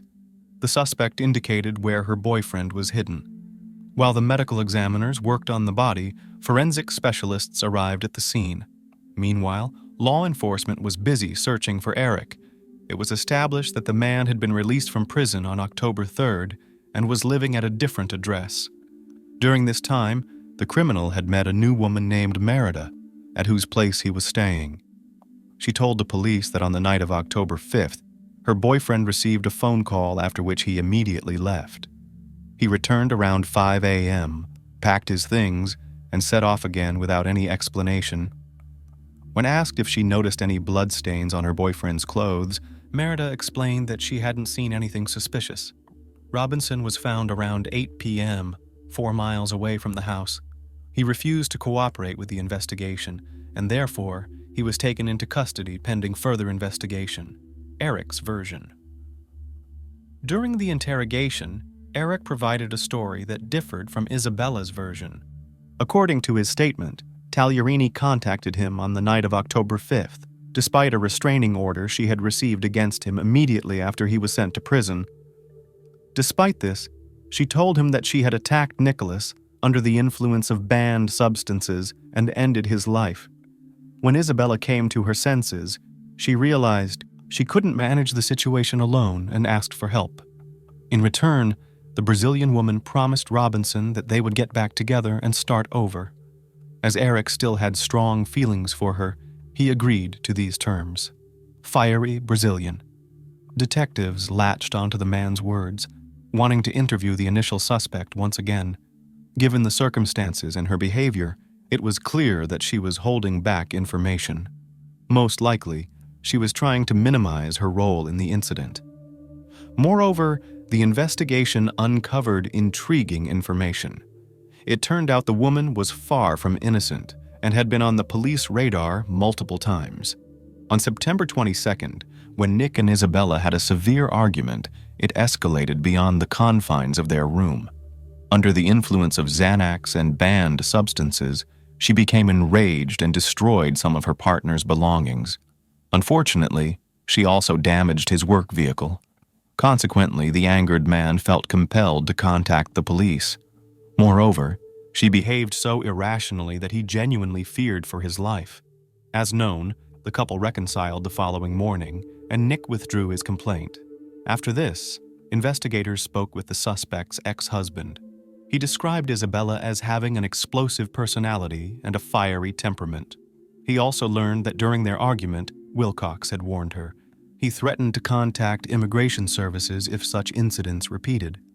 Nicholas informed her that he would give her a negative reference, which could impact her future significantly. For Tagliarini, the opportunity to live in the U.S. was paramount, so the fear of deportation was catastrophic. Could it be that during another argument, Isabella reacted explosively again and found herself under threat? It was quite plausible that her desire to stay in America could have motivated a subsequent crime. Not wanting to rely solely on existing statements, detectives began interviewing those close to the involved parties. An important witness turned out to be a neighbor of the young couple. Her windows overlooked the courtyard of the duplex. She stated that she saw Robinson arrive in his car on the night of the crime. He then took some tools and trash bags, and shortly thereafter, he got back in his car and left. The investigation continues. With substantial evidence gathered in the case, Tagliarini was called in for another interrogation on October 11th. At that time, the woman had not been arrested, so she came to the station voluntarily. Thanks to video surveillance footage, detectives established that on the fateful night, she personally transported Nick's body and disposed of it in a trash container. During this, the Brazilian was neither frightened nor agitated. She acted calmly and methodically, making decisions independently. That night, she indeed met with Eric Robinson, but she was relaxed and friendly. At the same time, no one took her mobile phone, and she purchased the items needed for emergency repairs herself. In response, she began to change her story, adding new details about the events. Isabella insisted that it was Eric who had threatened her with either murder or deportation along with her children. She claimed that she was forced to act as she did because of these threats. Although her statement sounded plausible, the investigators were cautious with their conclusions. Both Robinson and Tagliarini's backgrounds raised suspicions. Eric also had a turbulent past. He first caught police attention in 2001, mainly for possession and distribution of narcotics. At the same time, Isabella had every reason to fear him. In August 2016, he committed an aggravated assault against a woman. In June 2017, he was caught for strangulation, and in the same year, for possession of substances. Neighbors reported being afraid of the man and tried to avoid him due to his aggressive and erratic behavior. The next interrogation of the Brazilian woman took place on October 14th. Despite her claims of not having touched Nick, experts found traces of her DNA on the man's body, thus contradicting her statements. According to the investigation, she participated in the violent crime against her lover, at least in the disposal of the body and the elimination of evidence. However, neither suspect admitted to any wrongdoing. While Robinson was held in custody, Isabella was briefly detained before being released to await trial. Everyone was anticipating the start of the court proceedings. However, due to various complications and delays, the trial did not take place until 5 years later. The significant delay was caused by the outbreak of COVID-19 and a series of bureaucratic snags. During this time, the prosecution clearly formed its strategy and tactics, while the defense thoroughly reviewed all information gathered during the investigation. Additionally, during this period, another significant piece of evidence was uncovered. The prosecution managed to recover Robinson's deleted social media account, which he had used to discuss the crime against his former friend. Over these years, Isabella made a plea deal with the prosecution, admitting guilt to a lesser charge. In exchange for a lighter sentence, she agreed to testify against Eric. Sentencing. On April 10, 2023, the trial of Eric Robinson finally took place. The prosecution argued that he was solely responsible for the crime against Nicholas. Isabella's role was not presented as that of a co-conspirator, but as a witness who tampered with evidence and helped eliminate traces, which is also criminally punishable. Legal complexities caused several hearing cancellations, and the trial resumed after a week. Throughout the trial, Robinson was charged with premeditated murder. Despite Tagliarini providing inconsistent testimonies and contradicting herself, her attorney maintained her innocence. The prosecution focused on witness statements that described Eric's unusual actions on the night of the crime. To avoid GPS tracking, the accused used his new girlfriend's car, which was not equipped with satellite tracking, and he also left his mobile phone at home. Meanwhile, other case details were not concealed. It became known that after the crime, Isabella and Eric had an intimate encounter in the next room. She explained her condition by stating she was under the influence of strong sedatives and also feared for her life. After hearing both sides, it became clear that jealousy was the motive for the brutal and senseless murder of Wilcox. While Isabella claimed that she had ended the relationship, Eric still considered her his girlfriend. Upon his release, the accused returned home, but the changes that had occurred in the meantime fueled his rage and hatred.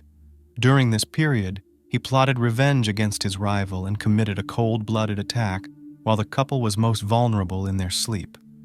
His first strike effectively sealed the fate of his former friend. He then attempted to dispose of the evidence by scattering it in various locations. The murder weapon was found in a landfill.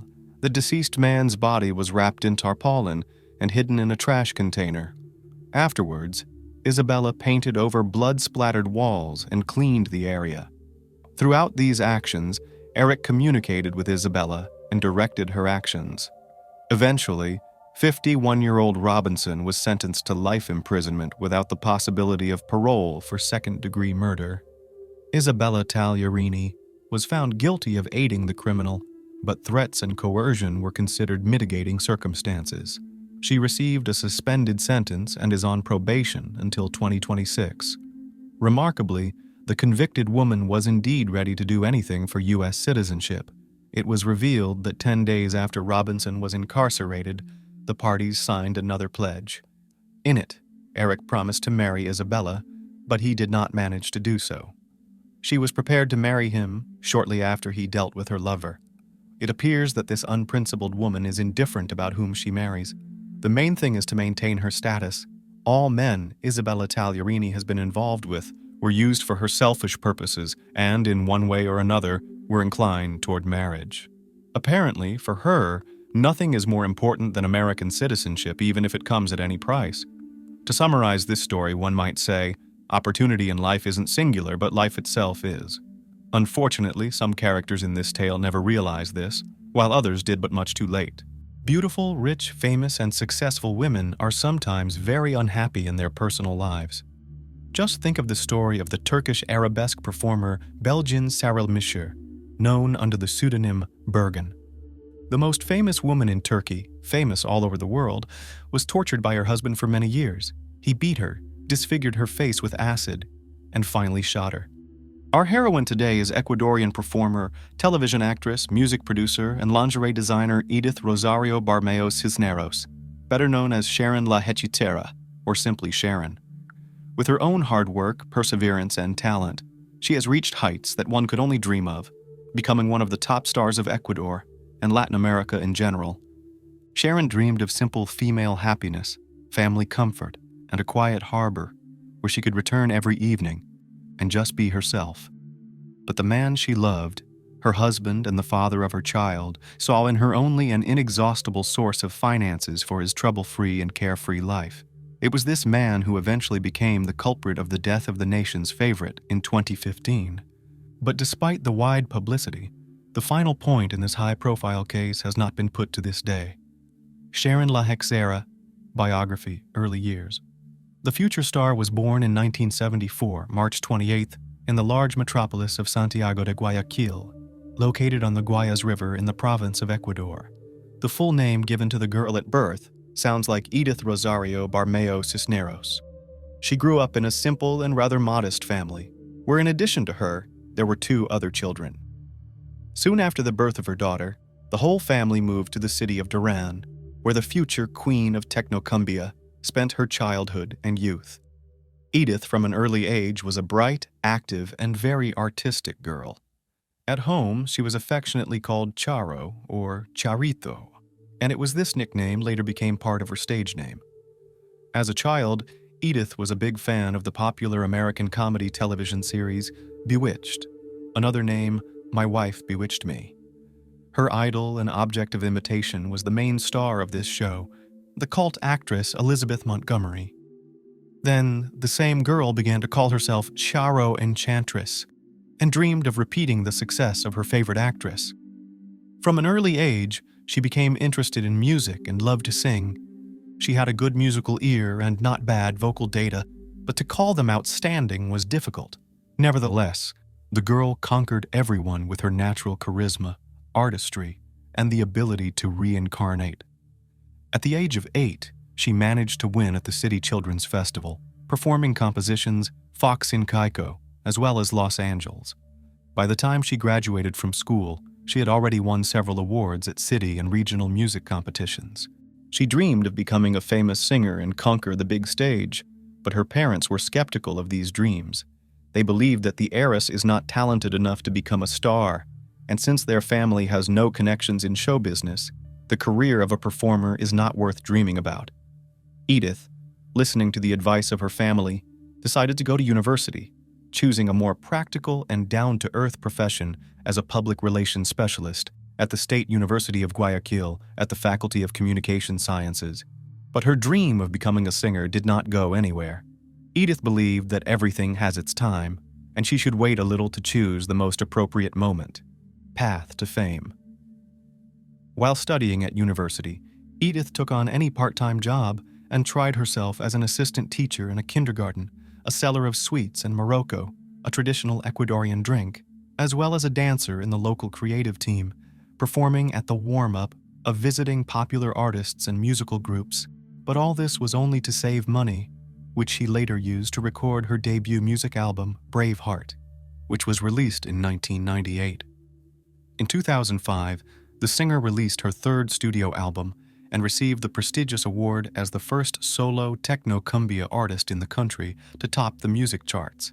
In 2010, she released her fourth album entitled Poco a Poco, and 2 years later, her fifth album was released, which unfortunately became the last one in her life and career. From the early 2000s until her tragic death in 2015, Sharon was the author, host, and co-host of many entertainment programs and TV shows on TV channels in Ecuador and other Latin American countries. She has been active in television series and has also worked as a public relations specialist for Canalo TV. In addition to a successful career on the music scene and television, Edith also decided to try herself as a fashion designer, creating seductive lingerie by her own sketches. And in this case, she also waited for success, and the brand she created quickly gained popularity among women almost all over America. For whatever business did not take Sharon, she everywhere succeeded, achieving great heights and recognition. Personal life of the performer. Despite the dizzying success on stage, television, and fashion business, the personal life of one of the main stars of Ecuador was not so rosy. She did not like to touch on this topic in conversations with the press, and in every way avoided such questions from journalists. However, Sharon La Hexera was constantly in the crosshairs of numerous photo and video cameras, so to hide anything from prying eyes was simply impossible. It is known that in the mid-90s, the aspiring performer was romantically involved with an entrepreneur and music producer named Eduardo Gray. For several years, the couple was officially engaged, but the wedding never came to the wedding, although Edith gave birth to a daughter from her lover. She named her heiress Samantha. The daughter inherited the entrepreneurial vein and artistry of her mother, also becoming quite a famous performer and actress. But to surpass her mother, she failed, despite all the efforts and available connections. Soon after parting with Eduardo, Sharon spun a new romance. This time her chosen one was a little-known television operator, with whom she met while working on one of the telenovelas. Their relationship developed rapidly, and after a short engagement, the couple planned a modest wedding, trying to hide this event from others. But the news quickly became public, and the marriage itself lasted a short time. About the reasons for the sudden divorce of the performer preferred to keep silent. Later on, the artist had romantic relationships with a famous impresario named Pedro Francisco, then with a young dancer from the show ballet who performed with her on stage, as well as with some of her star colleagues. Unfortunately, none of these romances did not have a serious continuation, and Sharon broke up with her boyfriends for various reasons. The performer herself did not want to comment on the events that took place in her personal life. She raised a daughter, engaged in career, but still hoped that one day in her life there will be a worthy, loving man.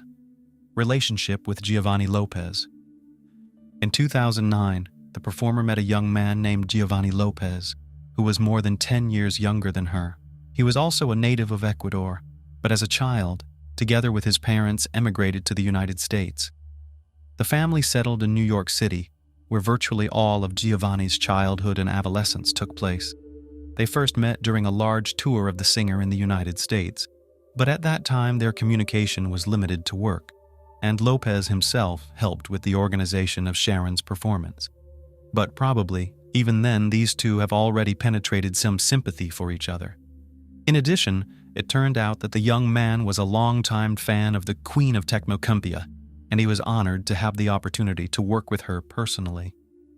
A year later, Giovanni decided to return to his native Ecuador. He brought with him the designs he had developed for artists, one of which he created specifically for Sharon. So began their collaboration, and almost immediately a stormy romance broke out between them. At the time of the beginning of this relationship, the performer was already 36 years old, and Giovanni was barely 24 years old. However, the 12-year age difference did not embarrass them at all, and the couple did not care what people around them would think about it and how they will write about them in the press. Almost immediately, the lovers moved in together, deciding to live together. However, it should be noted that the parents and daughter of the performer treated her new chosen one very cautiously.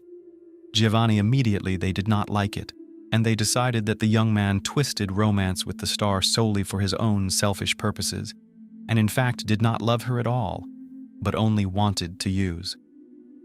Sharon listened to the warnings of loved ones did not, because she believed that met the main man in his life, with whom they would live many happy years. Soon the couple married, and the couple began to think about the birth of a common heir. However, here they faced a problem, because the performer could not get pregnant. As a result, she decided to in vitro fertilization, and in May 2012, 38-year-old celebrity gave birth to a boy, who was named Brian Giovanni Lopez, the abusive relationship. Giovanni only at first tried to be a caring and loving man on whom you can rely in everything. However, as soon as the couple concluded marriage and the performer became pregnant, the behavior of the young husband began to change rapidly, and he himself literally turned into a domestic tyrant. He no longer sought to earn money independently, and he was quite satisfied with the position of an Alphonse. He willingly spent his wife's money for his own needs, entertainment, expensive clothes, and care for his appearance. In addition, Lopez began to abuse alcoholic beverages and less often appeared at home, preferring to spend time with friends and mistresses. To all this, Giovanni began to openly insult his wife, pointing to her age and fading beauty. According to some reports, because of his offensive statements and remarks, Sharon decided to do a number of plastic surgeries to preserve her youth and look like her husband. In particular, the performer enlarged her breasts, did a lift, and several cosmetic manipulations, but all her efforts were in vain and did not help to return to the family peace and harmony. Queen of Technocumbia continued to work actively, starred in TV series, posted entertainment shows, as well as preparing material for the recording of a new album. She tried to smile in public and claimed that she was finally happy in her personal life. However, only people close to her knew about how things were really going in her family. In early 2014, when little Brian was not yet 2 years old, the artist made the first serious attempt to break off the relationship with Giovanni. But he said that he would agree to give a divorce only if Sharon will give him half of his property and funds in her bank accounts, so that he, after the separation, could continue to lead an idle and carefree lifestyle to which he was used to. Sharon could not agree to these conditions, and so began to consult with lawyers, how to dissolve the marriage, but at the same time, to keep the property and get full custody of their joint young son. By the end of the year, family life became simply unbearable, but the couple continued in public to play the role of happy spouses. One last family trip. On the eve of the new year 2015, the performer gave a number of festive concerts and also starred together with her star colleagues in several dedicated Christmas and New Year's events. After that, exhausted by work, the young woman decided to arrange a small vacation and go with friends, husband, and son to the warm coast to relax a little, try to gather her thoughts, and decide what to do next. On the evening of January 3rd, 2015, the whole company decided to make the return trip. Since the journey was going to be long and they were traveling by car, the friends decided to follow each other and be in constant contact in case someone needed help. They decided to coordinate all the stops on the way in advance. Sharon had to drive the car that evening because her husband had been drinking alcoholic beverages all day. After a few hours, the company made a stop at a gas station and decided to have dinner there in a roadside cafe. During the meal, the singer and her young husband had a big fight because Giovanni again ordered a drink, although earlier he promised that he would not drink and get behind the wheel, giving Sharon the opportunity to rest and give time to the child.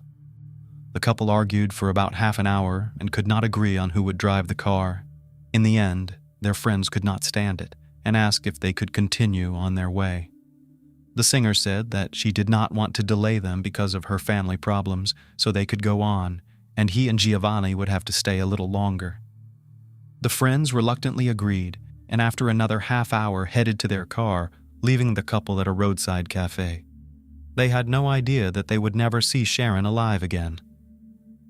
Strange accident. On January 4th, around 2:30 in the morning, the friends received a phone call from an agitated Giovanni asking them to come back because there had been an accident and Sharon might be dead.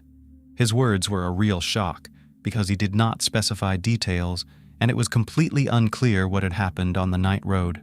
By the time they returned, emergency services were already on the scene, trying to help the victim and reconstruct the picture of events. According to Giovanni, on the highway Ruta del Spondylus, near the Ecuadorian province of Santa Elena, at about 1:15 a.m., his wife got out of the car to calm her crying son and change his diaper. At that moment, another car crashed into her at a great speed. This car, without even stopping, sped away, leaving the scene of the accident. The young woman was thrown a few dozen meters to the side of the road from the impact. When the ambulance arrived, she was still alive. She was even taken to the hospital, but despite the best efforts of the doctors, Sharon soon died of massive injuries and internal bleeding. Giovanni was still drunk and confused in his testimony, and his story sounded rather strange and not quite logical. The police therefore decided to detain him until morning to question him in detail when he had sobered up. Lopez confirmed the words of friends that he and his wife quarreled all evening and admitted that, contrary to the promises and prohibitions of his wife, defiantly drank alcohol in order not to drive and piss off Sharon. Giovanni's testimony. He did not see the license plate number of the car that hit his wife. He did not even remember the make, and only said that the car was white. There were no CCTV cameras on that stretch of road.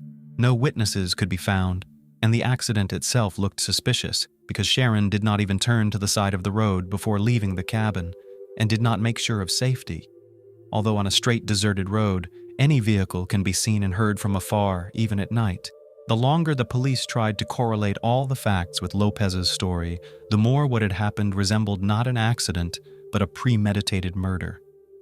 Giovanni was confused about the timing and chronology of events, could not remember details, but most interestingly, he could not explain why their car was turned in the opposite direction to the route they were traveling. After another interrogation, the husband of the dead singer was arrested as the main suspect in the case of her death. The autopsy results and Sharon's funeral. The autopsy revealed that the deceased woman's body had numerous injuries typical of a victim of a traffic accident. However, experts also found a clear and fairly deep mark on Sharon's chest that could have been left by a seatbelt. This fact raised even more questions and suspicions. Samantha, who spent New Year's holidays in the company of her boyfriend, learned about the tragedy from singer Sonia Ramos, a close friend and colleague of her mother. The girl could not believe that all this is really happening.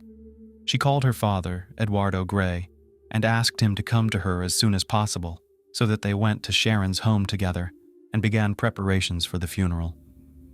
After making all the preliminary arrangements, the body of the celebrity was taken to the Coliseum Cerrado Voltaire Paladines Polo in the province of Guayaquil. To say goodbye to one of the brightest stars of Ecuador came thousands of her friends, colleagues, and fans. Also, this sad event was covered in all leading publications of the country, and on television was even announced a one-day mourning. Grief-stricken Samantha sobbed on the shoulder of her father, and near were her grandmother, grandfather, and uncle and aunt. All members of the deceased celebrity's family refused to comment in any way on what had happened. None of them accused Giovanni of what happened directly, but all of them showed their negative attitude towards him. An investigation and a surprise court decision. The case was one of the most high-profile in Ecuador's history. It was widely covered in the press and jeopardized the reputation of the country's judicial system. The initial verdict literally shocked relatives and fans of the celebrity, and the revision of the case was delayed so much that the final point in this matter has not been put to this day. So, the white car, which presumably hit the artist, was found a few days later. The car had characteristic damage which, as experts have established, could be obtained as a result of an accident if you hit a person at high speed. The owner of the vehicle was a young woman named Tatiana Chavez, who categorically denied her involvement in the accident. However, the prosecutor's office opened 2 criminal cases at once: negligent homicide against Tatiana and premeditated murder against Giovanni. Lopez's story sounded extremely unconvincing. He was confused and contradicted himself, then recognized the car and even claimed to have seen the driver, then again doubted his own words, referring to alcohol intoxication. In parallel, the daughter and parents of the deceased also filed a statement, blaming the singer's husband for the incident. In their opinion, he never loved Sharon and had a motive for the murder in order to seize her money and get custody of the child. Samantha noted that her mother, shortly before the tragedy, consulted with lawyers about the dissolution of the marriage. Samantha also added that her little brother, who was the only witness to the incident, cries all the time and repeats, "Daddy is bad."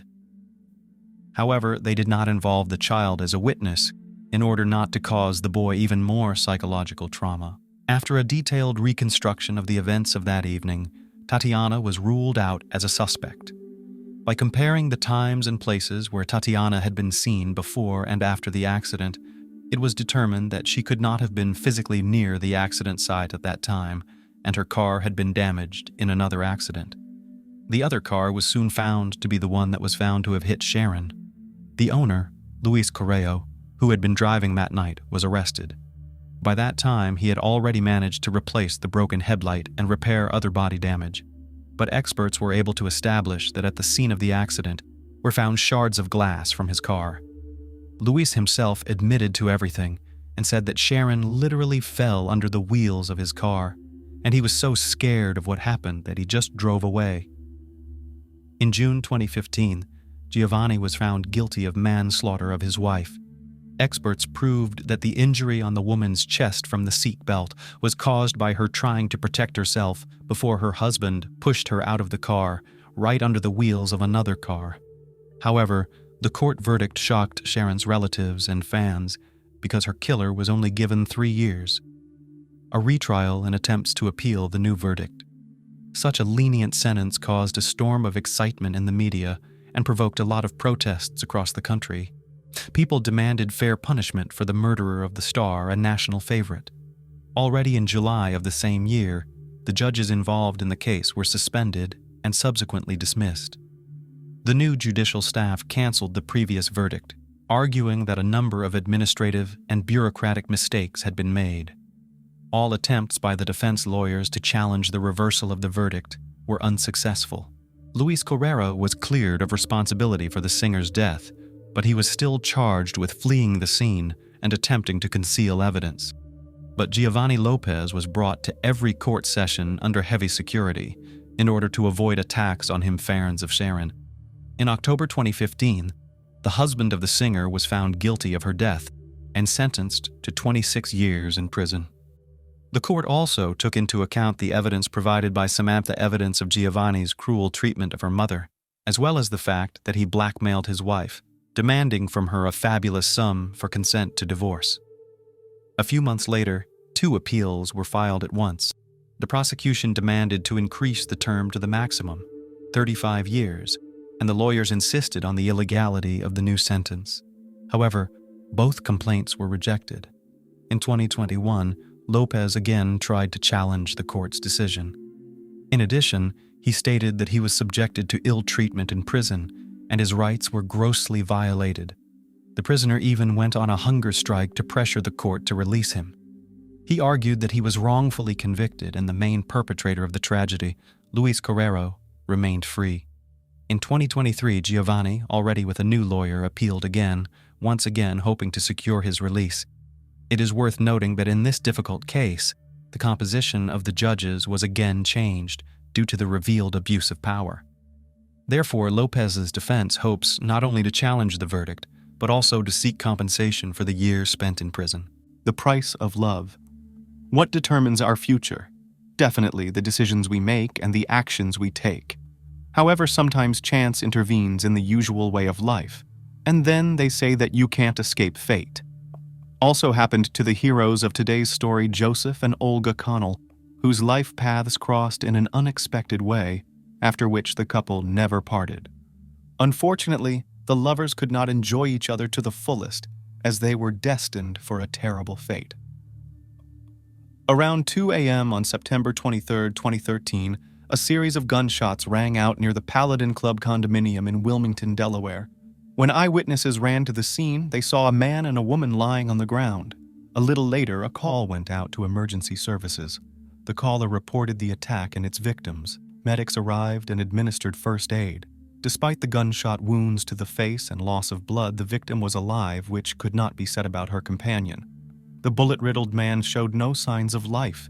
Apparently, he was killed instantly, shot in the back of the head. Unfortunately, time was running against him. Realizing this, police officers questioned the woman about what had happened. In response, she uttered something inaudible and lost consciousness. The victim was rushed to the hospital. However, halfway there, she gave up her last attempts to fight for life and died. Working at the scene, specialists found personal belongings and documents.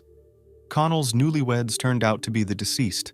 All valuables, wallet, purse, cell phones, and even the diamond ring on Olga's hand were not stolen, which means that the attack was not an attempted robbery, but a targeted murder. It was later determined that the victims were attacked outside their home. After the young men returned home from celebrating their spouse's 39th birthday, the attackers acted in a treacherous manner and fired approximately 25 shots into their backs. Detectives had to figure out what interrupted the couple's love affair, and whether the motive for the crime could have been a long-running domestic dispute. Connell family. Joseph was born into a successful and close-knit family. He was the middle child and had an older brother, John, and a younger sister, Kelly. During the younger years, the children often quarreled over nothing, but when their parents divorced, they rallied and became inseparable. After the breakup of relations, the guys stayed to live with their mother. After a while, another man appeared in the life of a woman. The new marriage turned out to be successful in all plans. The family still did not need anything, and the stepfather replaced the father. The family lived in a fairly quiet and cozy neighborhood. During the day, everyone went about their business, and in the evenings, everyone gathered around the round table and discussed personal events. Joe grew up a correct and persistent boy. However, these qualities were more about school and work. Otherwise, he was a fun-loving boy and the soul of the company. Even from an early age, the young man dreamed of starting his own business and to establish himself as a businessman. Thanks to his business acumen and resourcefulness, his efforts bore fruit. Together with his best friend, Christopher Rivers, the hero of the story became the owner of a machine store and a specialized store in Tullyville. Everyone in the neighborhood knew the young men as successful partners who had risen from scratch. The buddies were very friendly, moreover, burned a common idea, and developed their business. The story of acquaintance. Joseph was a convinced bachelor until he met a Russian beauty, Olga. Communication between the young people began on the dating site. They quickly found common topics for conversation, as they were already quite mature people with a lot of life experience. A female friend admitted online that she was in the process of divorce and had only recently moved to the United States. The man told about his experienced relationships and plans for the future.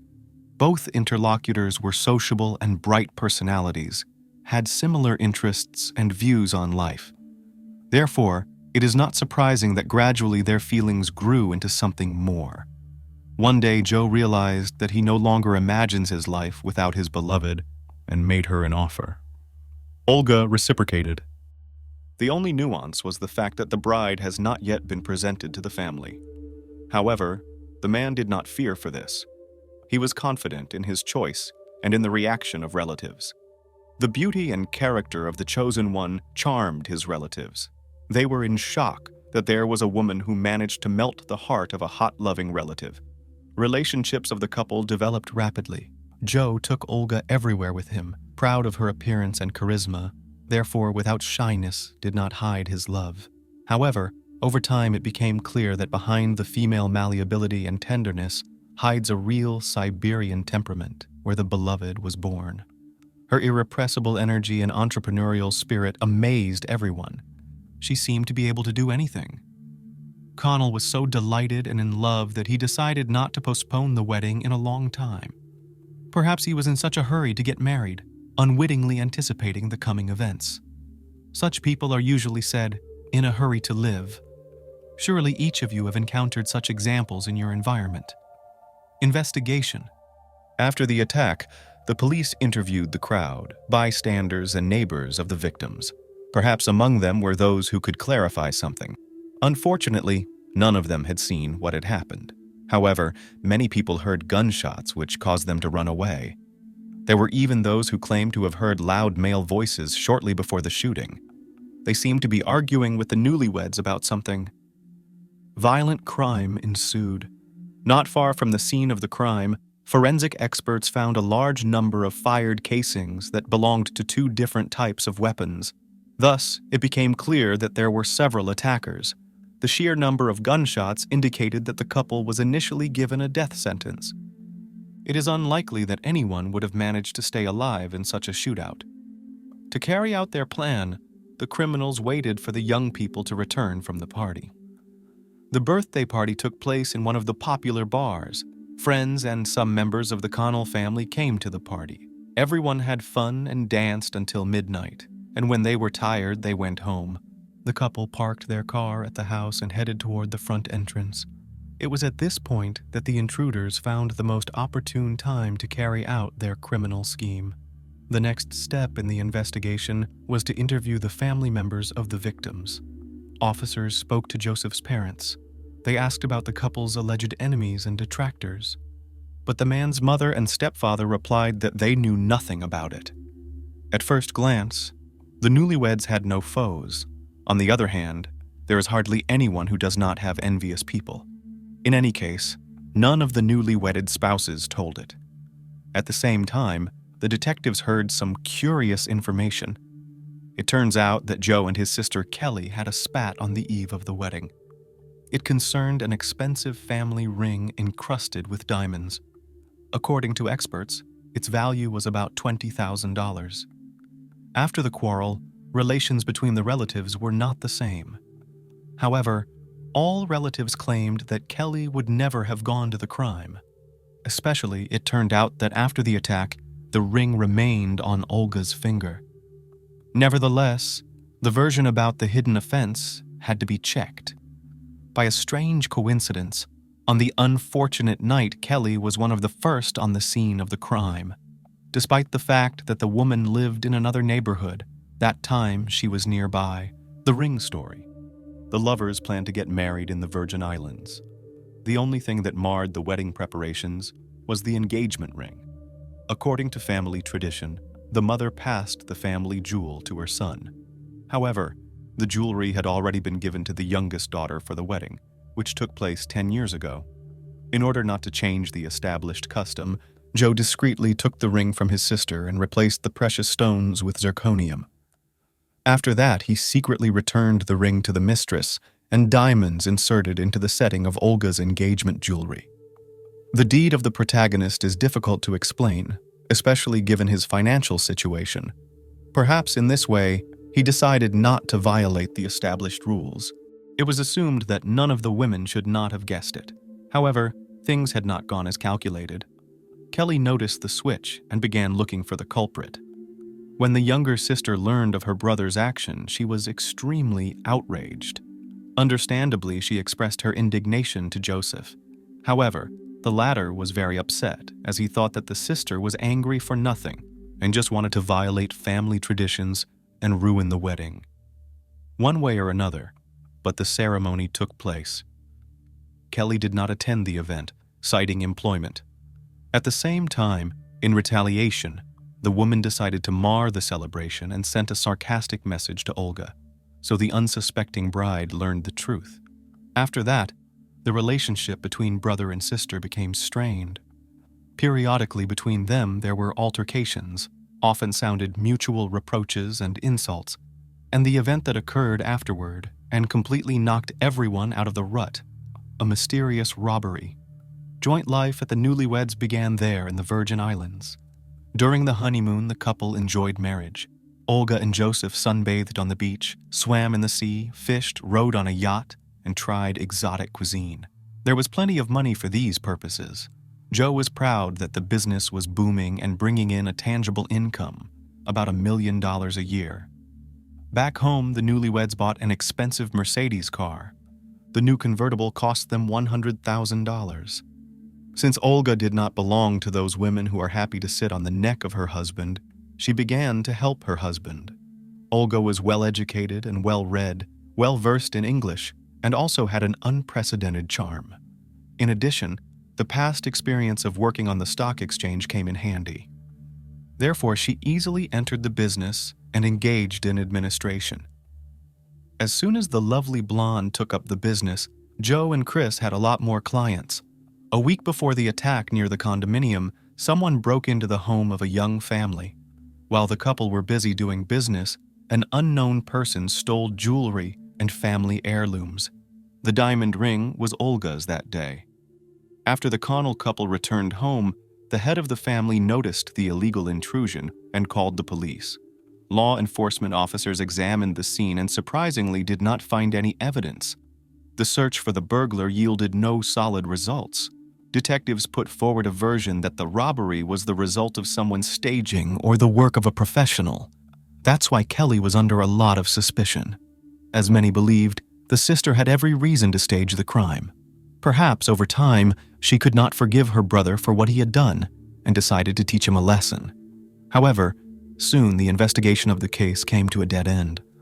A more terrible crime happened to the spouses, and all the attention of detectives shifted to the investigation of a double crime. Search for motive.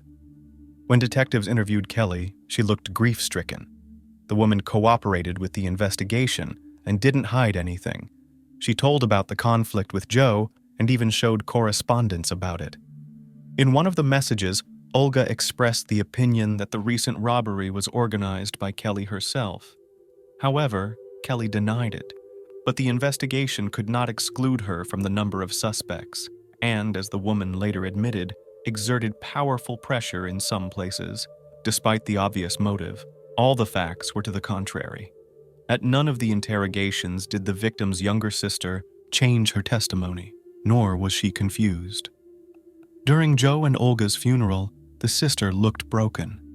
It was obvious that she loved her brother and was grieving the loss. At the same time, other versions of the murder were being considered. Joseph Connell belonged to the number of enviable grooms, and his wife was a rare beauty. Therefore, jealousy was not ruled out as a motive for the crime. Perhaps not everyone around the couple shared their happiness, and some of the former young people could hold a grudge, and after their marriage, to take revenge in life. However, the suspicions of detectives were not confirmed.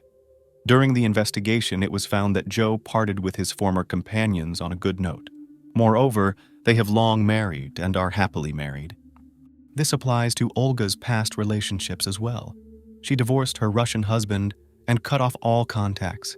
However, an offended man would hardly take any measures to settle accounts with his ex-wife, and even more so, to travel a great distance across the ocean to do so. In this regard, this theory has been ruled out. Nevertheless, the search for enemies of newlyweds continued. At the same time, the investigators did not give rest to the subject of discord between brother and sister. Greed is a common reason for committing a crime.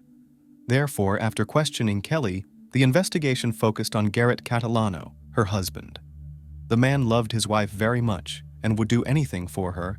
It is likely that at the request of his beloved, he could have gone for a double crime. During the conversation, the potential suspect behaved calmly and convincingly. It turns out that he had a reliable alibi and also confirmed the innocence of his wife. However, Garrett expressed doubts that his brother-in-law made a multi-million-dollar fortune by honest labor.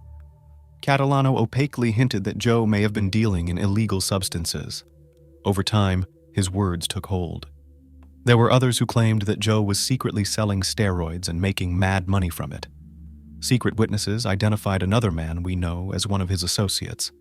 Thus, the detectives came upon a longtime friend and business partner, Christopher Rivers, best friend. Chris, unlike everyone around him, didn't seem to be worried about what had happened. He continued to lead his usual life.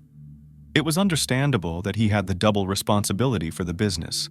Meetings with suppliers, work with clients made him hold on, but still, his irrepressible vigor and strength of mind led to strange thoughts. One day, the investigators decided to talk to the man. He said that on the ill-fated night he was supposed to be present at the celebration, but could not show up because he was busy at work. Despite a long friendship and the premature death of his partner, Christopher unexpectedly spoke out unflatteringly. He said that Joseph had changed recently and was apparently unscrupulous. Rivers did not avoid Olga. Allegedly, he heard that the wife of Joe was not as simple as she wanted to seem and came to the U.S. to represent the interests of the Russian mafia. And a successful marriage only untied her hands. The words of the companion explained the high income of the family, but his suspicions needed careful verification. Perhaps everything the man said was just rumor and speculation, or maybe there was a good reason for it. However, Joseph's connection to the underworld soon became apparent. The information was not a secret and was publicly available. It turns out that a few years before meeting with Olga, her lover was accused of illegal possession of weapons, and even served a decent term for it. During his time in prison, the man managed to acquire new acquaintances. It is not excluded that after serving his sentence, local authorities pulled him into the trade in illegal substances. Perhaps over time, Connell crossed someone's path and they decided to take him out. But could the connections acquired behind bars have been the motive for the attack? The investigation was gathering momentum. While the detectives were working on the shady business, an interesting point came to light. Harry Cook, a well-known drug dealer, said he had heard Rivers make negative remarks about Joe on more than one occasion. Rivers accused his business partner of stealing. Chris Rivers admitted to him that he and his companion were selling illegal medical drugs through an auto parts store. But the buddy is greedy and distributes the profits unequally, while Chris is in greater need of money and has huge debts. And Joseph himself spends all the finances on an idle life. For this reason, Rivers joked that he wouldn't mind if his friend disappeared, and later seriously asked Harry if he wanted to help him in this, to which the latter replied no. Thus, the identity of Rivers appeared in a different light. In this regard, the investigation repeatedly questioned Chris. However, he had an alibi. At the time of the murder, the man was at home, which was confirmed by external and internal video surveillance cameras. At the same time, specialists decided to check his censures and studied the accounting documents of the firm. It turned out that, despite the large revenue, the business did suffer losses. However, as it turned out, numerous embezzlements have nothing to do with Connell. It was the stipulator himself who was responsible. Police informants reported that Chris has been using heavy substances for a long time, and lately his addiction has gotten out of control. This explains the numerous debts and shoplifting. Against this background, the man developed paranoia. That's why he repeatedly confessed to acquaintances that they want to kill him.